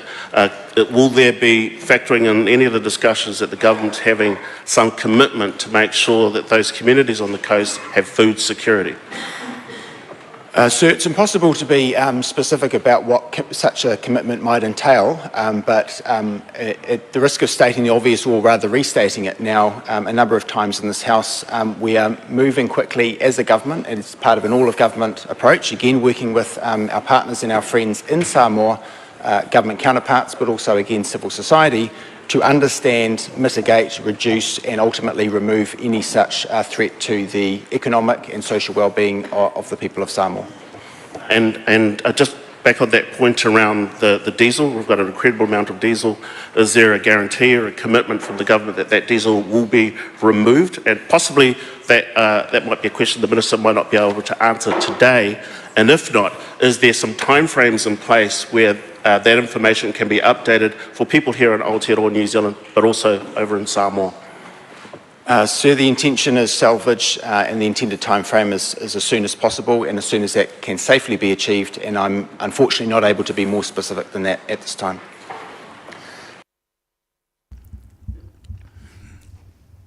Ia le nā tō whaafonga mai. E wo ai tono le mauta whanau ma le Parliament o New Zealand. O leo wasili atu honourable o te anau tu yono. I lau whionga le whongwhtalai. O le wawai atu. E le o le lei ia le tūlanga o whaasalaunga ma le tūlanga o le communication. E mawhai ei o nei loa o mai tangata Samoa ia mea lo tutupu mai I lo tātu o tunu. Ai maise o le ngotounga o le waale I tono o le tātu o tunu. Leo o tā uai, mo te tau o na whaasolo mai ma whaao ngā le si uwhawhonga o Samoa, le Radio Samoa. Mana I le whautuanga. Lea watu ai ona o le te le, o le coverage, I le lalolangi atoa o loo a fio ma papa au ai Samoa. I le whaao ngā ina o le ala leo ma le si uwhawhonga o Samoa. Tā ua le nā. Ia maisi fo I ala leo o loo tautua ai I anisi o le tātou o tunu. Ia manisi foi o tamali. Ai peitai, o leo tō whaafonga lava iai. O wha leo ese mai lava. Le tā ua o le wha o ngā ina o le Radio Samoa. O le wa ingal na nā le tō tele o lo iai nei. E o fo I le tātou muta au pūle nei o le Citizeni New Zealand tangata Samoa. Lea lava ia ngā I mai le Parliament e mā ngā I mai ia minister ma la tō wha o ngā ina le nei au au nanga. A wala tau te whaatuatuaina. Leo ua mtua saunoa le whionga I le li whaipule. Lala me o le whaongai. The Radio Samoa as one of the communications so that a lot of the people will be covered and having the information, the dissemination of information internationally to all Samoans and Pacific people, because o lo whaongai fo malingangana peritania. Ia tātou whasoa, ma tātou whaasalaraunga, ma tātou porkalame, o tō whaafonga la I le tā ua tele le nā. O le wha lua atu o le talanoa I le tātou ngana. Whaatasi ai ma le whaonga ina o le ngana peritania. Le wapiki mai tono o le mautawhona ma le Parliament. Ma nino le le iai, ma mālamala mai ai. Ai o le tautali tali atu o le Minsta Langolango lea o le Defense Minister, Associate or Deputy or Acting Defense Minister i le sunga ia Chris Pink. Langa ele si tali doanga le na sao no i mata uole ngor te mai tai kapeteni po le skipa o le vaa lea o le manawa nui. Lalo me o ta wai fuole ngole o le te mai tai. Ai po le ale me ua whao ngā ai le gender. E ei se mea o tau nātia, pa ei se mea o tau ufiufi, pe ei se mea o tau pui pui ai. Ia le anga waa o le tamaitai lea na vea maskipa po le kapiteni o le waa lea. Awa o le mea le ua fina ua tuai nei. E te tau ona su e mai ilo le Voyager data, le whatustusanga na i le black box. A so se va lele pea o ina pa u pe iai se wha lave lave ai se va lele. O le mea tonu ale na o le wa tātou tau tuli nei. Mea lai o le na tā ua nei le minsta. O le fionga i le li whaipule. Honorable Tuyono. Where is the commitment, and is there a commitment? O yese nau ta inga wa o le food basket le ta wane, food security, le nau to whaafonga ye le asona, na fi le fo ina toi a mai le tai o nei. A wa li poti le na mua tātou papa i le asona na fi. Wa whaasa a to lava le tala whātai. Tawhito ala, salamumu, no suatia, loto whangaa, vaiei, sa napu, whapena fo i masatawa. Fia la tangata ia lea ua tau fia nei. Wale mwhaiona to e o ingatai. Ina ia maua le lato ato mea ai. The food basket. The food security. Lena o whata oto tuai le tu singa o se pepa. Ia pa o se whinaunga fo i whale tula fono. Ina ia le compensation o mea ia. Tō fia la tō e masanu no o i ngā tai le ngā tai whale. E maua mai ei le ia, e maua mai ei whi ngota o le sami, au morea, more tau mawha. The food basket, the food security for wealth and well-being. Lea lai ona wha, o lea lai ona sao noa i o le whaipule atu i ona. Vai o e le ngata na whi nau le nei te mali. Mai lalo tonga. Mō le tātou si seni New Zealand e te tau na toi whaafo i mai. Lea o lo o tū re o ngā tonu maloto lo toi ai le mata upule nei. Lea fo e la o whina watu tui ona. Te tau ya New Zealand na whaise apology. Whaise si whato e senga. E lea o iai ni ai o nei whato e senga na le whai. Ai lea ni me o suia. Na lotu nei fo i te Jacinta Ardern lato. Lala tu foi mua Helen Clark fai le fasifo. O amena tupu le ise mea na fai. Al watu Jacinta Ardern fai le si fato e senga. Male tau tinonga. E o mai loa fai le mea le review. The whole review of the immigration policy, legislation and law. And what did you do? Nothing. Now, they can actually hear us. What is on Radio Samoa from time to time and when we use the English language, which is not funny at all, because these people in Parliament are listening to us. What was the outcome of that apology by Jacinta Ardern? It was an egg. O le wha mua a atu. Le se review, le ale mena tupu ai. Ele i sao mai le whainga palonta. Leo whai mai le tuiono, ese le mana i le mea lena piki mai nei. Stop the game of blaming each other. Blaming who? Blaming here, blaming there. Tautu wai.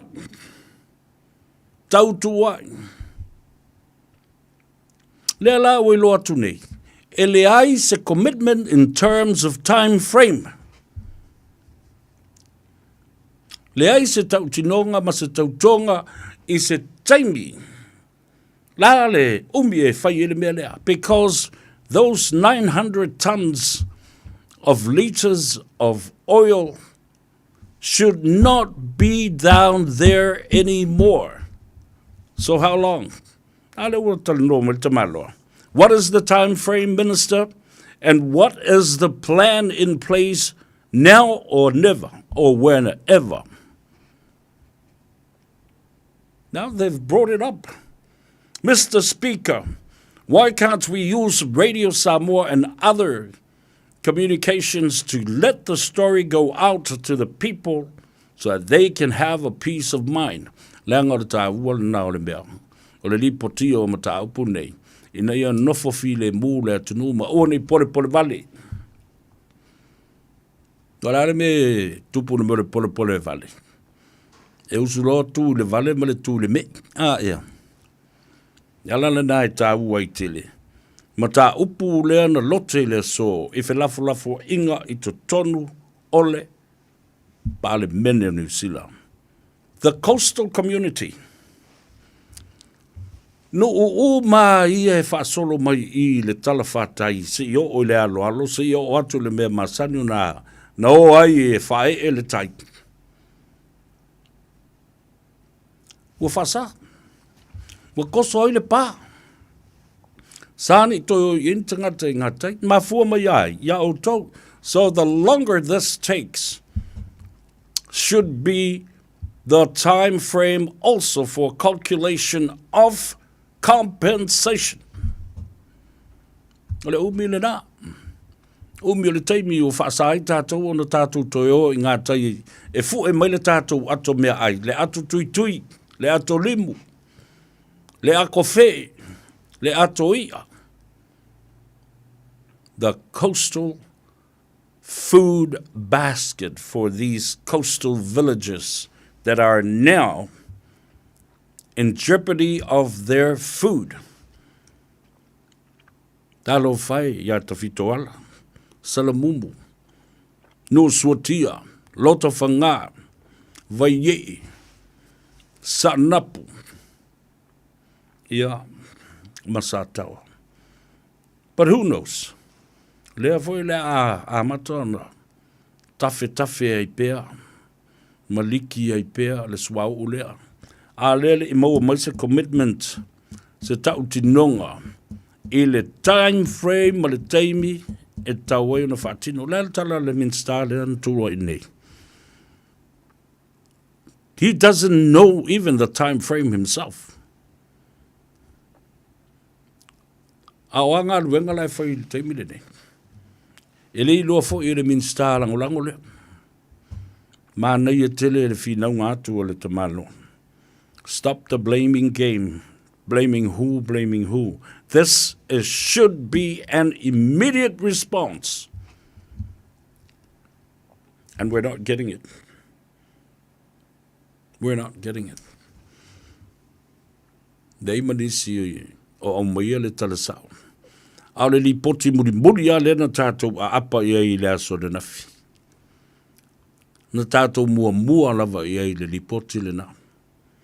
Iwas fulu a inga o lea ua whaatalanoa. I nā lava I le tala whātai. Ma o fo I le e asua mai I le swasami. I lea taimi ma lea taimi. Ma ave I ngā tai. I le whao lapot potonga o le shros. The Scientific Organization for Samoa. E vava ai. I mea lea ua ta ua le upu peritani e fula leo le contamination. Ua whaasua lua ai ma ona ai ia le suasami. Le suau ulava le tasi. E ono a fia ai ia paipa te tele o le suavai tau mafa o le atunu. Lale mea tulai mai.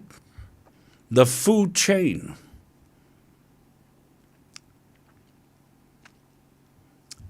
Ona tangata, ona ia, ona whingota le sami. Ai e mea ola. Ai ala, ia tangata. Ia ai mea ola fui tangata vatu whawhonga le tunu a wā e mai moa ai tamai paa ai anuwhe mea uma I runga le matawhanga. E o I Tai whau mo o I mei tua lo. Tau nu atu la ia leo tangata fasi le mo fasi ma le mei tua lo. Tau mawhai ona. Toto sisile le food chain na ai tau le tangata. E whaai u lava I le tangata. Mama I la ia leo tangata si iatu. I maota ngā sengasi. Wa mama I e fo ma. Le aini moenga e le lava moenga. Le lava fo ma. Tilo le te leo le a fio le te nuu atoa. Ma lona ta mao ainga. Whaftai le palemene o New Zealand mo le whaavanoa ina mai o le video. O whelafo inga I tono le mauta whono ma le palemene. Ina ia mawhai o na sila ma whaafonga I Samoa I tawhai fio le lanolangi tawalatu. I le siu whonga o Samoa. Ma le polo kalambe o le Gagaifo Faiva o le atunu. 15 minute o le mo te ailitu lai ono. Tātou se atu ina ia tātou whaasisilanga. Ia.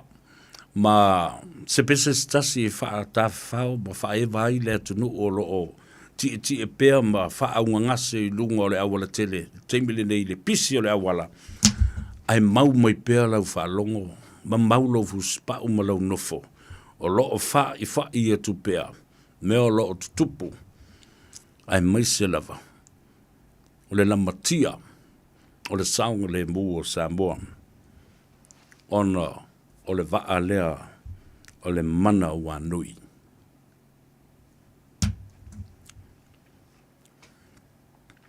A isa ta musika na se Faiva ia le atunu ua o iei lunga o le ala ta. Vale tātou foi mai, wha wau le tātou por kalame. Maua se avanoa. Tala noa tuai, ile ta mai ta. I sister e te vise Ioane.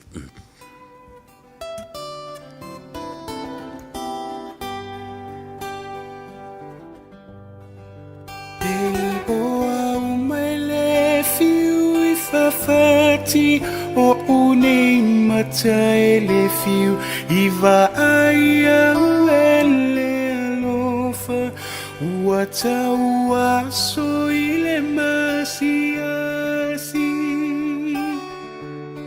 wa ole tiu fa amatala talule alofa ua to atoa pele ne ingalo ita isau faaswa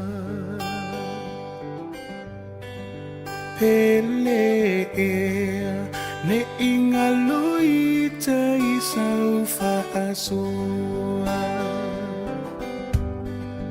etu manu aililia ile feanga inga ua osiane ini movave e semiti poselia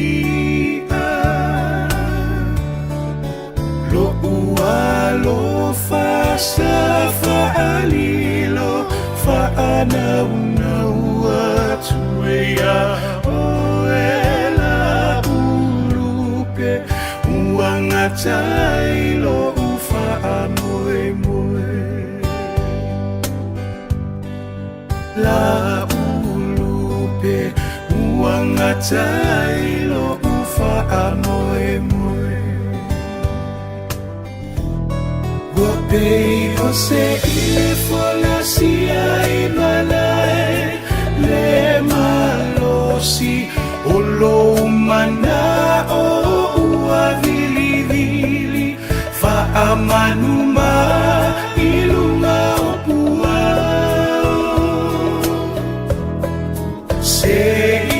tu ole fetua matau salimai manu ole vavea ne ilia ina upupe atamama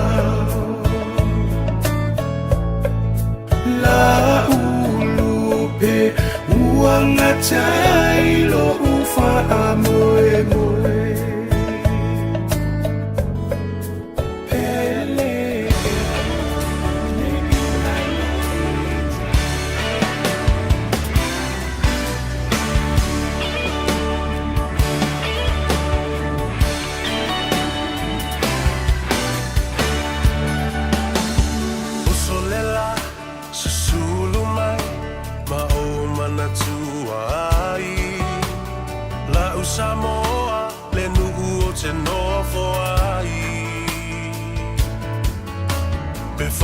fea na ngalo atu oi leva ai Samoa o le penina o te fia fia iai o solela susulu mai ma o mana tuai la u Samoa le nuku o te nofo ai e wha fea na ngalo atu oi leva ai Samoa o le penina o te fia fia iai Hangi mai se matani e momoli atu ai Ho ua lo fai la Samoa matalasi Hangi mai se matani e momoli atu ai Ho ua lo fai la Samoa matalasi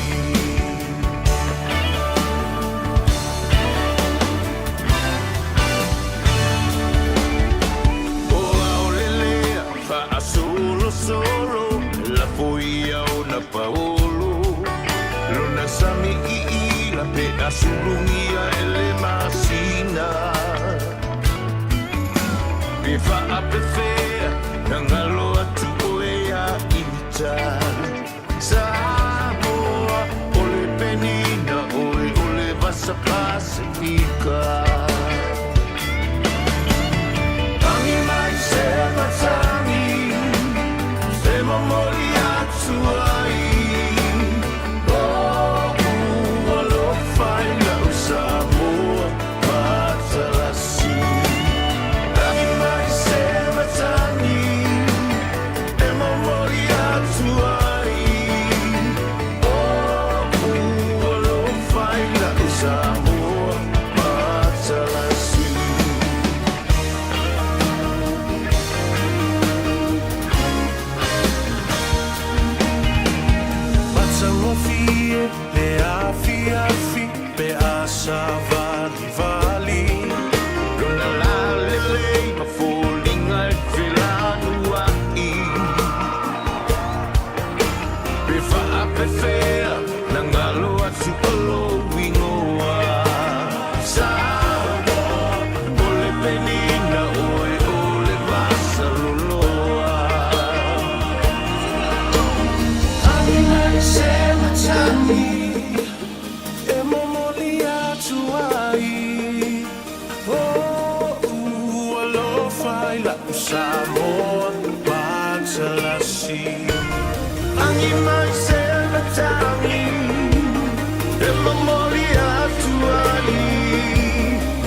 Se fufonga Samoa, Radio Samoa, tasilima iwa tolu a mo. Se kia Radio Samoa. Masiaki ane ngayo inga ma mea o loo tutupu ai. Ua awina atu ona ole langolango mai a local boards, ale pūlenga nuu wa au kilani. Mai mea o loo tutupu ili taiminei i lo pitonu. E o i talafou, ma mea o loo tutupu i tāmaki i makaurau. Ia mautinoa ai o e sila fia mea e tatau ona e iloa. Muli mai i matou Facebook, le stala mo a matou pepa o tala. Ina ia e mau ai le tele o mea o loo o foina atu i le tau pitonu. Mo nisi whamtalanga, tanga e ane i le ourauckland.nz ma o omi le upu, local. O le vetu au lele ma le vetu ta iala o ngā amata e mawalunga lana au nanga tau early childhood education po oa o ngā amata Samoa ma le Pasifika i Mangele. E iai whaia o ngā le stala ma whaia o ngā lango wa lava tā pena mo le awa o ina o le whanau. E uti a wanoa o lo o tutoe, aua lai te whaatuai. Ai lesi tala nei loa lo walo, kala au mai i le olua tasi tolu lima, fitu valu iwa fitu. Olua tasi tolu lima, fitu valu iwa fitu. E whaatulanga ai se taimi e te asi mai ai. Avia maua sosa, Omega ka, Ianga loa ingoa, Omega ka, Sabale tau mofie, Omega ka, Fili mai loa ile Omega ka. Omega Cars, lua selau Capitis Drive i Manukau, po le telefoni o iwa lua fitu lima valu tasi lua. Susu mai Manukau ne, Omega ka, Umalole keisi le Omega ka. Talofa Samoa, o Atish Narayan, o le Licensed Immigration Advisor mo le Auckland South Immigration Consultants. E visosoani mo so se tu ai ngā visa e malanga mai e New Zealand po Australia. Telefoni mai nei loa i le o valu o tasi o no valu wha fitulua. Po le olua tasi o no valu fitulua tolu o. 24 hours a day, 7 days a week, Radio Samoa streaming live on www.radiosamoa.co.nz. Ja, toi whatalo whatu fo i le pa ia bawalunga o le whaafonga tāpua ia me se fo o le sila mai moa. A le pa ia o Samoa ele dei fo i a wauli. Ia ma lea fiafi o lea solulu. O lea ua ngā Gagaifo Faiva o lea tunu. Ia ma alu toa tele o lai nofo i todo o tāwale i lunga o lea la tele po le motorway. Ia o saili ili a wanoa. Ina ia saunga le mō le tau nuu i maota malawa. Whatalofa i lunga le apia fōlinga le tātou Facebook page, le Radio Samoa. Ia whapea fo le tātou YouTube channel, AK Sunshine, Solo Sami. Ia whapea fo i le uso ia Pida. Ia mautou malawa. Le toa wha ia sunga ia au matangi masi. Ia whapea fo ia le wharetua ia tusi. Ia po le fionga ia toa. Mai lato umalo o tapua i mai. Le sunga ia sua vanganane mia. Talo fatu ia mautou umalo o mafuta mai nai le Riversdale Park. Kou maali didi e inga. Mātango fia le talo le tau le dei aso. Ia o le pangale na. O iai le tali tadunga. Pei ona li potia e le fionga i le aloli i ngalma le mana. Auta ngā vaia tumanu vao tipi auta ngā vaia. I le taiawan le lama le uli le soe. Tolu matangi te tele ia o lo fofo watu mo Samoa. Ale o le whai unga o le masino o Kitopa. Ia o le amatanga o le masino o November. Tātou nofu tatalo. Ina ia lo fangia e le atua. Ma wha tu ese. Ia ma wha tūlanga sisi o ngā sami ma sisi o ngā ele ma sisi tūlangi e wha tafi i ai matangi te tele ia o lo fofo watu mo le tātou tunu. Ia e maise ai. Ia awa au o mai matangi le nā ele i masi i ato i lunga le waa lea o lo le mana wanui lea o lo ngoto i ngā teifale o tātou. O lona winga. Ia e tele lava se a fianga ne malo losi o tāwhenga o au whapena fo i le malo losi o tūlanga o ngalu ia mana mamatangi ia ka ilo iei pole ale teime mwhai ona se i lunga ia le wha alea a leo whatasi mai ia le tātou tua whine, ia male tina foi. Sister Etevise, Ioane, ia ono o le tātou por kalambe, tā wule nā mo le soifua, pula langoto mo le tau fiafi, o tātou to mamati nā mātutua. Ia, whatalofa tuai mo le nganga wharoalo, ia te oe le tua whawhine, ia, wātu fo i o taulangi, Sister Etevise, Ioane, mai le tātou uni o tangata whainga luenga, tau tua mo i lātou o lo o i whale o tangata mātutua, o maota ngase, ia ma a inga te itasi i maota malawa, ma lo se fuamanuia e te vise, ia, ma lo fo i tiute ma u Faiva sa whenga iai le nei aso. Ia, talo whalawa lau whionga sa vea, ia, a pe fo ia sunga ia Isaac a paunga. Ia, malo fo ilenga lue nei aso malo le tawatai, whaftai mo ngā luenga o malo o. So tau au mai so sa tunu whatala whātu pa ia man mamalu Samoa. Ai mai se lawana i tamama sina mātua lo maua mai nei. Po kalame malo le so i fua maua. Sai le sua mau ne awa noa whelo ai ai. Nā di lava. Ia te lo wa tō tele i lātou e vili mai lau telefoni ma talanoa mai le tāu o tele o le whātāua ina. O le soifua o tātou tamam tina mātutua wa malolo manu malo mai o lātou tiute ma Faiva i le tele o tausanga sa ngā lue ai. Le si vaenga sili o na tāua. O le tāua o tātou fōma a wai vili mai. Mai te whamore mōle asa vea. O le are mele ka uia mako family doctors o whātou, auto family doctors. O le ki ma le tatala na i service providers ma po o ai lava mai tau te le tō tau o le housing, tau te le tō tau o sisi mea, e o ai le wheelchair, e fo ele le titi e le tō ina po le no fō whaatawa le vale. O mea umana e a maile recommendation i lau family doctor. Io le tā wule nā o le tā pulu kalambe leo whaalongolongo mai ai, e o fo i alterations i tono le shower, ia matoi whaale leo rails mo mea whapena. O le family doctor lava, o le ki ma le tatala le na. Atsi le fia o e ele mea mali na tupu le so. Awa o se tasi o a o malo. Sa whaatala noa. E a mai le fono. Le fono la le tūlangi leo tātou i sifo. Ia, au te lofo e te malamalama i le fono. A o lo ngā lulue whaatasi la ma le tamaitai o lata Noah Bernard. O la tau la i o lewa whaatuina nei le a onga le nae ta o le Oceania Career Academy. A lena ta uai nei.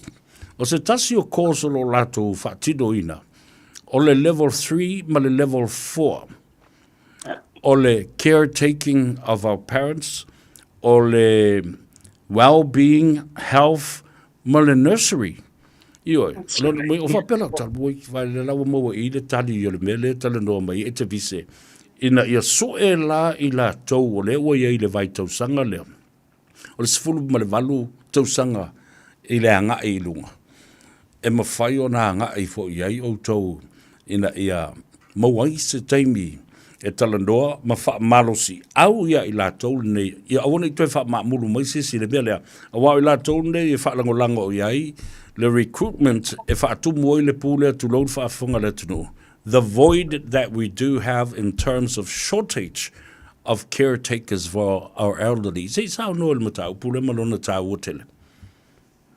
Ia maana ia whaftai lawa sa vea maana ia le nā tala fia o mau mai e wai e tele yo isi fo i vaenga ia lo whai o nanga lea. E foi e o te fia tele whalongongo atu o mai le tu pulanga pola e interest mai tu pulanga tala vau. A wā o vaenga ia o le lumana i leo pe ona taso i loa ma so sila fia. O le lumana i leo taso i le ngasa i o nanga i tono le tunu. Ai mai se tau ave ino taso wanga nuu le ngangana ia mani tau singa o nei o taso sa mama tina matua. O le tapo kalame fo i lewa mawa mai sa inga na wili mai nai tina ia o lo whailata o kose se le taimi nei. I fia mana o mia se fisa soani o na o walu le mato o miti lato fale o mai i lo fale mato fai le study ma titilo iai. Ma tile lava ona faa malusia la so e o e fai lenga luenga lea. Ko le mana i o tele fo i o vaenga i na vili mai po fea. E peila le ua maua mai le na au nanga. O le career force le si lea e tele fo i wa. Over tos fruta sanga fai le au nanga. O le Ignite College le so tele fo i tanga sa ai fai fo ma kosasia. O i le skills and updates training and education i Tidal Road. So le tele i opportunities la iai. Mo i lato uma ia ale fo i fasili mai ona ma sa noa le ama ma fasino iai. Ai te le fo leva no e fasani i lato studies i e fai o fia wa vili mai ia na tinai o fai atu fena. Fa mai na ma so fasa tali ka paka e whanongo longo mai lua po kalame msa vea ia. Vili mai lua straight after our program.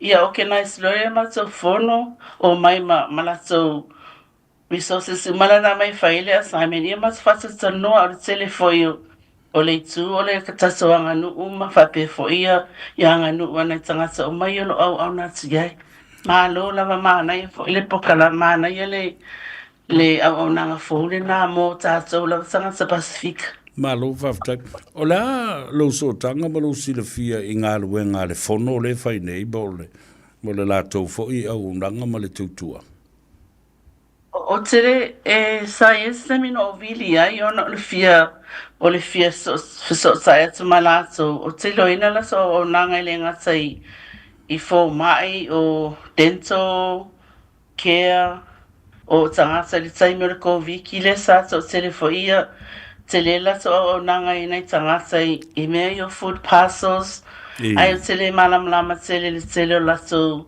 o isi la so e fo isi vaenga per penina trust o isi vaenga e fe ngai ma o nanga i tsa pacifica e so sele lava tele mala tele le lato le lato nga la ia au te lo wasai lato office i manuka manurewa ai te wa so asu wa close down o i West Auckland yeah. E alfa sisi langa le no whalongo longo e lungo le tatou Radio Samoa i le teimio le au. Au tele i maua a toa i le tulanga. Pe eise la tau polo kalame whapitoa mo tina amata mā tutua. Ai, o leo mai le sili lo mafufau. E whawhita auli e whea ngai mai la tau ia e whaia le ngā ruenga lea au auna mo tangata matua. A iai ni whawhita uli pe whaatalanoa ina fo i la tau ie o na ia ngā ruenga ma whaatumutumu iai ia konkalate ia. O le ale soani a outou e iei se tau counselor po se tangata fo i le whautuoina or an advocate on their behalf pe ao o ina whaafsanga i ma se pūlenga. Yeah, pero ole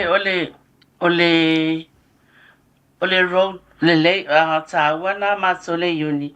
A fa pelo o tupu mai se ni fa fitau li tonu fa fenga luenga fa so sa mai lo sanga sa fenga luenga ya maso.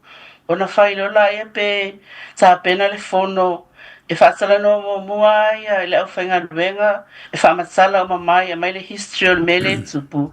Ma si le maso e fo ele tula fono ni sila.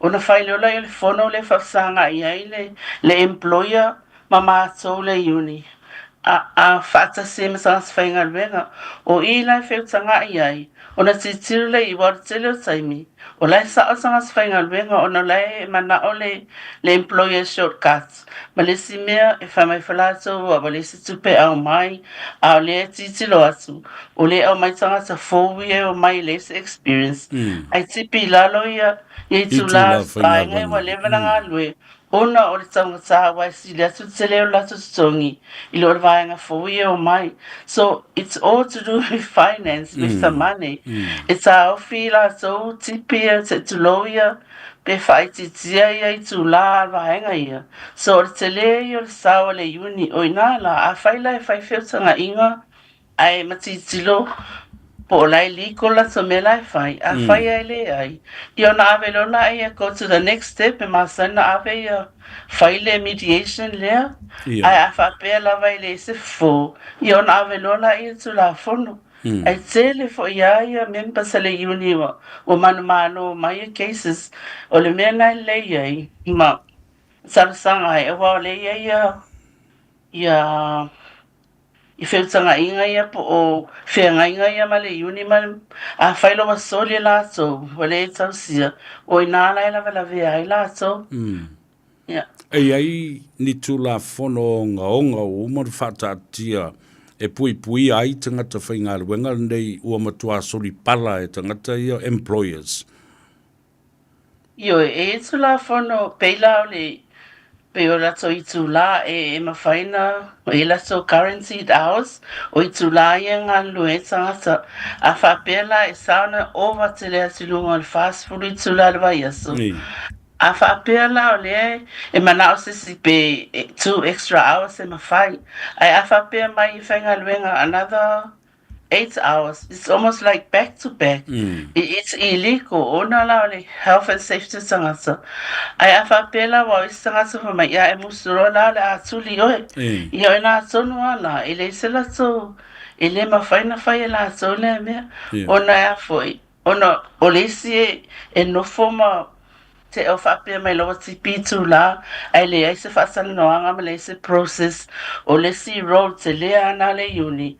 Make sure proper process are in place, ma follow al company, o al me whainai e tere la vea ai company. O nei ta iau whamai utuli tanga sai le ai, ma se suenga, ma se iloilonga. E ta tau mo whaatau tū langa le wo o iaia. So the consultation process ma follow the due process so se taimi e mōli ai pe ua iei se whalawelawe. So o lau tō whautuanga I tangata. A mai so le whawhonga mai tina amata mai ta I Samoa. E iei fo I li tu pāo o li I lātou te whaiela ngā ruenga le nei? Iei fo I wa amatan tō tele mai rā le au Filipaina, au Inkia, Io e apo tō tele fo ia na ia li ipo ta maalo o whainga luenga lea. Ai whitau ia wal tō tele fo io o nei ta mama tina e matu tō tele ta maalo o lato mana o mia lea au nanga. Malo, whaiwhtai le tāwu telo le nanga luenga. Le alo lua so tanga masi o tua whawhine leo le Queen of Tuvalu whala haulangi. Oi, ia, sa masu tala no nei sa whaile whono ma te whailo haile so waleile. A toilo na ona suta sanga. E whailo haile ai manu kawe. E whaile maa lunch molo nas whanau. O whala. Ia, tu sa whala na grandmother le e tu wale watele na iele o solea. Ia, o whala fo ele tai whewheo o pale mia mo. Tangata umala il pale mene. Yeah, o whaafia nā rui lunga pokalame le breakfast program. She just say is SED se le tai a firma e te le ono nā alo whai tangata Pasifika o me whai nā I taima mai nei nā ai o le I tai mea ia whale tonu waima so whai ene tangata whainga luenga. Never tau sanga o mā ngā lulu e whatasi ma le Queen of Tuvalu. Fua ia I lea whew sa lau iwa sifulma le tolu. Whaato a te tala I le leiti o ale Pasifika o le siufonga o tangata atu motu o le Pasifika. The Voice of Pacific People, Radio 531 PI lele wa Pacific Network I le teimile nei. O mātou nei na mua te tala ina le nā leiti o ma le nā la leo lea whew sa lau iwa sifulma le tolu. Na whanau mai ei ma le ulu I Pacifica Festival le taimi lava le na. Wa lewa lana tuu ma te tala noi la upor kalame le ma. Ma le alewa te I le whaalongolongo mai. O lewa e mua I malai le tā tala noa. Wi-Fi poilana po kalame tu waru ia fia sto na. E sa. Poilana le tio, yeah. She's really good. Yo o se tangata le lei mai loa malawa tu walu ma tangata atu motu le Pasifika. Awa o le fina wale na ma le a whala haulangi. E me whalolongo mai ia te ngata. Ia ai tā mote. Actually for i le tau pitonu ia West Auckland. Tele o whala patusonga ia ma awatu ia. Tele mātou te ngā lua whātasi fo i le komiti whaafoe lea o lo whautua ina le Pasifika le fono a le Whau Pacific Wardens. Ia ma le Whau Warden as well. Ia, o le komiti fo le nā mau te se e ma le Queen of Tuvalu. O no le tāua. O le o involve ma tilo ma malama i mea i tutupu le tau i tu malo. Mai ai tangata mātutua se i o i tangata laiti. Ma le tupulanga te lavau. Wa stasi leo o porkalame na mātou whaatuina a le Radio Samoa o le Sava Valley. Lea na, o le au Sava Valley siri na to o tele o tangata mātutua. O au kilani sifu. Ma o nā fo lena tau wala mai ai ia me o pui ngā fo lele ma o mo le COVID. Ia mai fo ia mātou fo mai ma nurses ia e siaki ia le toto mawalunga.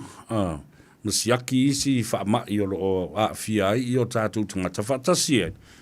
Ma le komiti lea o le elderly, age concern. Ia ono o mea la i o mea a fo i o rails fo i le ma whai ona pi i atu ai ma o tangata mātutua i o lātou ma o ta malawa. Ia le wai lo nei le tae ole nei. I le tau o i meo a fo i service providers ia o lau fo mai lava. O lou ai ngā. E ma whai o na mō ai i le sosoat. Ia. Me fo ia wai o le fo mai sila fia lei sto ai ngā ma sila fia le history tangasa lea. O le sime sa ua te roe tele lei sila fia tangasa. O mei o lifi pe a whape e lifi whafo le skepu. O na iesi ai ngā na wala tuai wa lua tau sanga ile i o silo ma tuai whafo. Ile la. O na whamai le ma whaina si i whafolo na meo tia. O inala na connectai.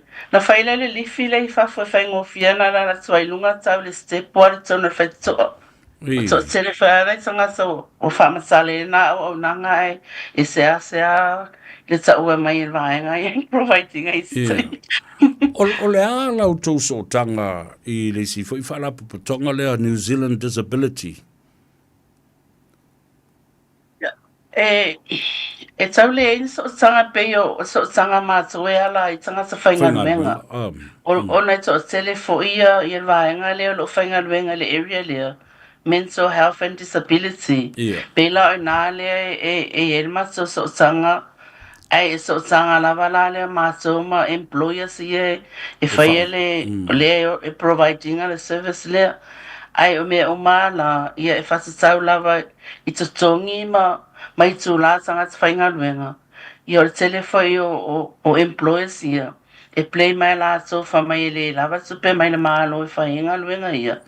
Ia ona tanga whewele la so whain la so awala e mawasi la so polo fiti. Ia ai safa ia ma vaenga ia safai o tanga whainga luenga ma lai tangata ia mana amia le sasoani. O lai e whaalongolongo mai ta maam tina mātutua o le tātou atunu. O lo o iai a lātou whanau, fo lele o leo of sosoni iai ma wa aia fo i lātou, o nisi fo i wa umamai a onga o le ta isfuru valu, ta isfuru iwa. Wana nofo lavo whātua i mātua, ia nofo loi waililo matua le nale. Ia e sa o wa whamerikala le, al mātua grandfather, na maliu mātua grandfather, o se lau male ono o na tausanga. Wa i nā fo i, e loa se a inga lelei. E lelei o na tangata le wa inga o lātou tamam tina mātutua o le umi o le soifua. E alana umi. O le lelei o le wa inga, lelei o le tausinga, e le whaatamala o tau mafa, e o le teimi o fō mai, o le moe lelei, malo lo lelei, ai lelei. Ia, a mai.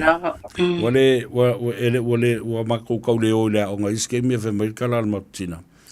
Ia wawai, ngā wolea o onga kama ngā ngole, o le whainga au whea, e whamai le tala le toi na vai. O le poko le akua, o le mea le akua.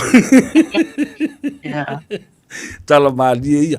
Ai, toi whamana tuaila ia le ia la tōlo whaafonga mai. O lau telefoni, e mawhai, ia wa le ua ilo nei e mawhai o na o awina oe train le lei ia ma au mailo alo ia e te nofo lava le tau whale ma wa ailau ta mama lau tina matua a au la ua alo ia ma tutongi ai oe ma le whalo alo a tawa lunga il tapol kalame le so ia ola o telefoni o le olu a fitu whātoru tasi manu whāwa luono Well, Faiva wondo. Ioi. Ia. A iei sisi vaenga e te fia sau no iei e tātili tau mā vai. Ia. Ta tala le lava noa mo oe le tua Filipo. Oe fo i le. Whaftai tele mo lava noa e tatara noa tuai nei tu tāua le ngatai i nei tangata whainga luenga. Wala o tele o tangata whainga luenga e mai Pasifika. Ia e mai se foi tau singa o ta mama tina. Ona ese uma lava nei o tata wainga o isi ainga e absangi o isi ainga e mawhauna tau si whale ta mama tina. Ai e foi awala sa soni nei ainga e whape ave ta mama tina i oile whale tangata matua. Wai e ia e isi taimi e mawhaina ave mo se vai taimi por sina yaso. E malo lo tangata le tau sima e mawhaina malisi mea awhai e ave ia e ta aua foile le toa anga e wa aima. Wai le ni se sile atona i loa e ta mama tina i loa tātou le ainga. Ia ai whaftai tele mo le wanoa e o te fia tele fisosoani e au au nanga whatau waa. Ia ma fisosoani e whaftai tele ta mama tina i tō tapua inga i tō ta talo lo manu i ngā luenga lo mātou whaia o nao i mātou ni au na whatau waa. Ia whaftai tele le pukalame nei wau te loina i taimi o unga lue ai. O ka ia nei mātua Samoa matinama sama e whaanongonongo pei paule o le awala fiso sae to i laso mai lo ai mele tupita so sunu matatu tangata. O le tio Samoa e le ngasa i pese ia o tatalo ia mai se foi ia whamatalanga po updates e mai mele tupi Samoa pe nei foi vai taimi. Whaftai tere lava sa vea mo no wawanoa. Nā lo, whaftai tere lava i le tā mawhitanga wa tā ua tele wa e whisiri atangata. O a whee sa wai e te vise lunga o le polokalama, whātole aso lulu langa wa pisi tele le aso. Ala ua sao noa nei le Radio Samoa. Whatoa ma nei ana o tai nātu, whelafulafo inga i tono le mautafono ma le pāle mene o New Zealand. Na sao noa ai ia se tasi o whaipule leo ngāle pili leo o le New Zealand, o le citizen New Zealand o tangata Samoa. Ma le whale tonu o le waale ma ngoto i Samoa. Sao noa sa o lava rei i le whongftalai.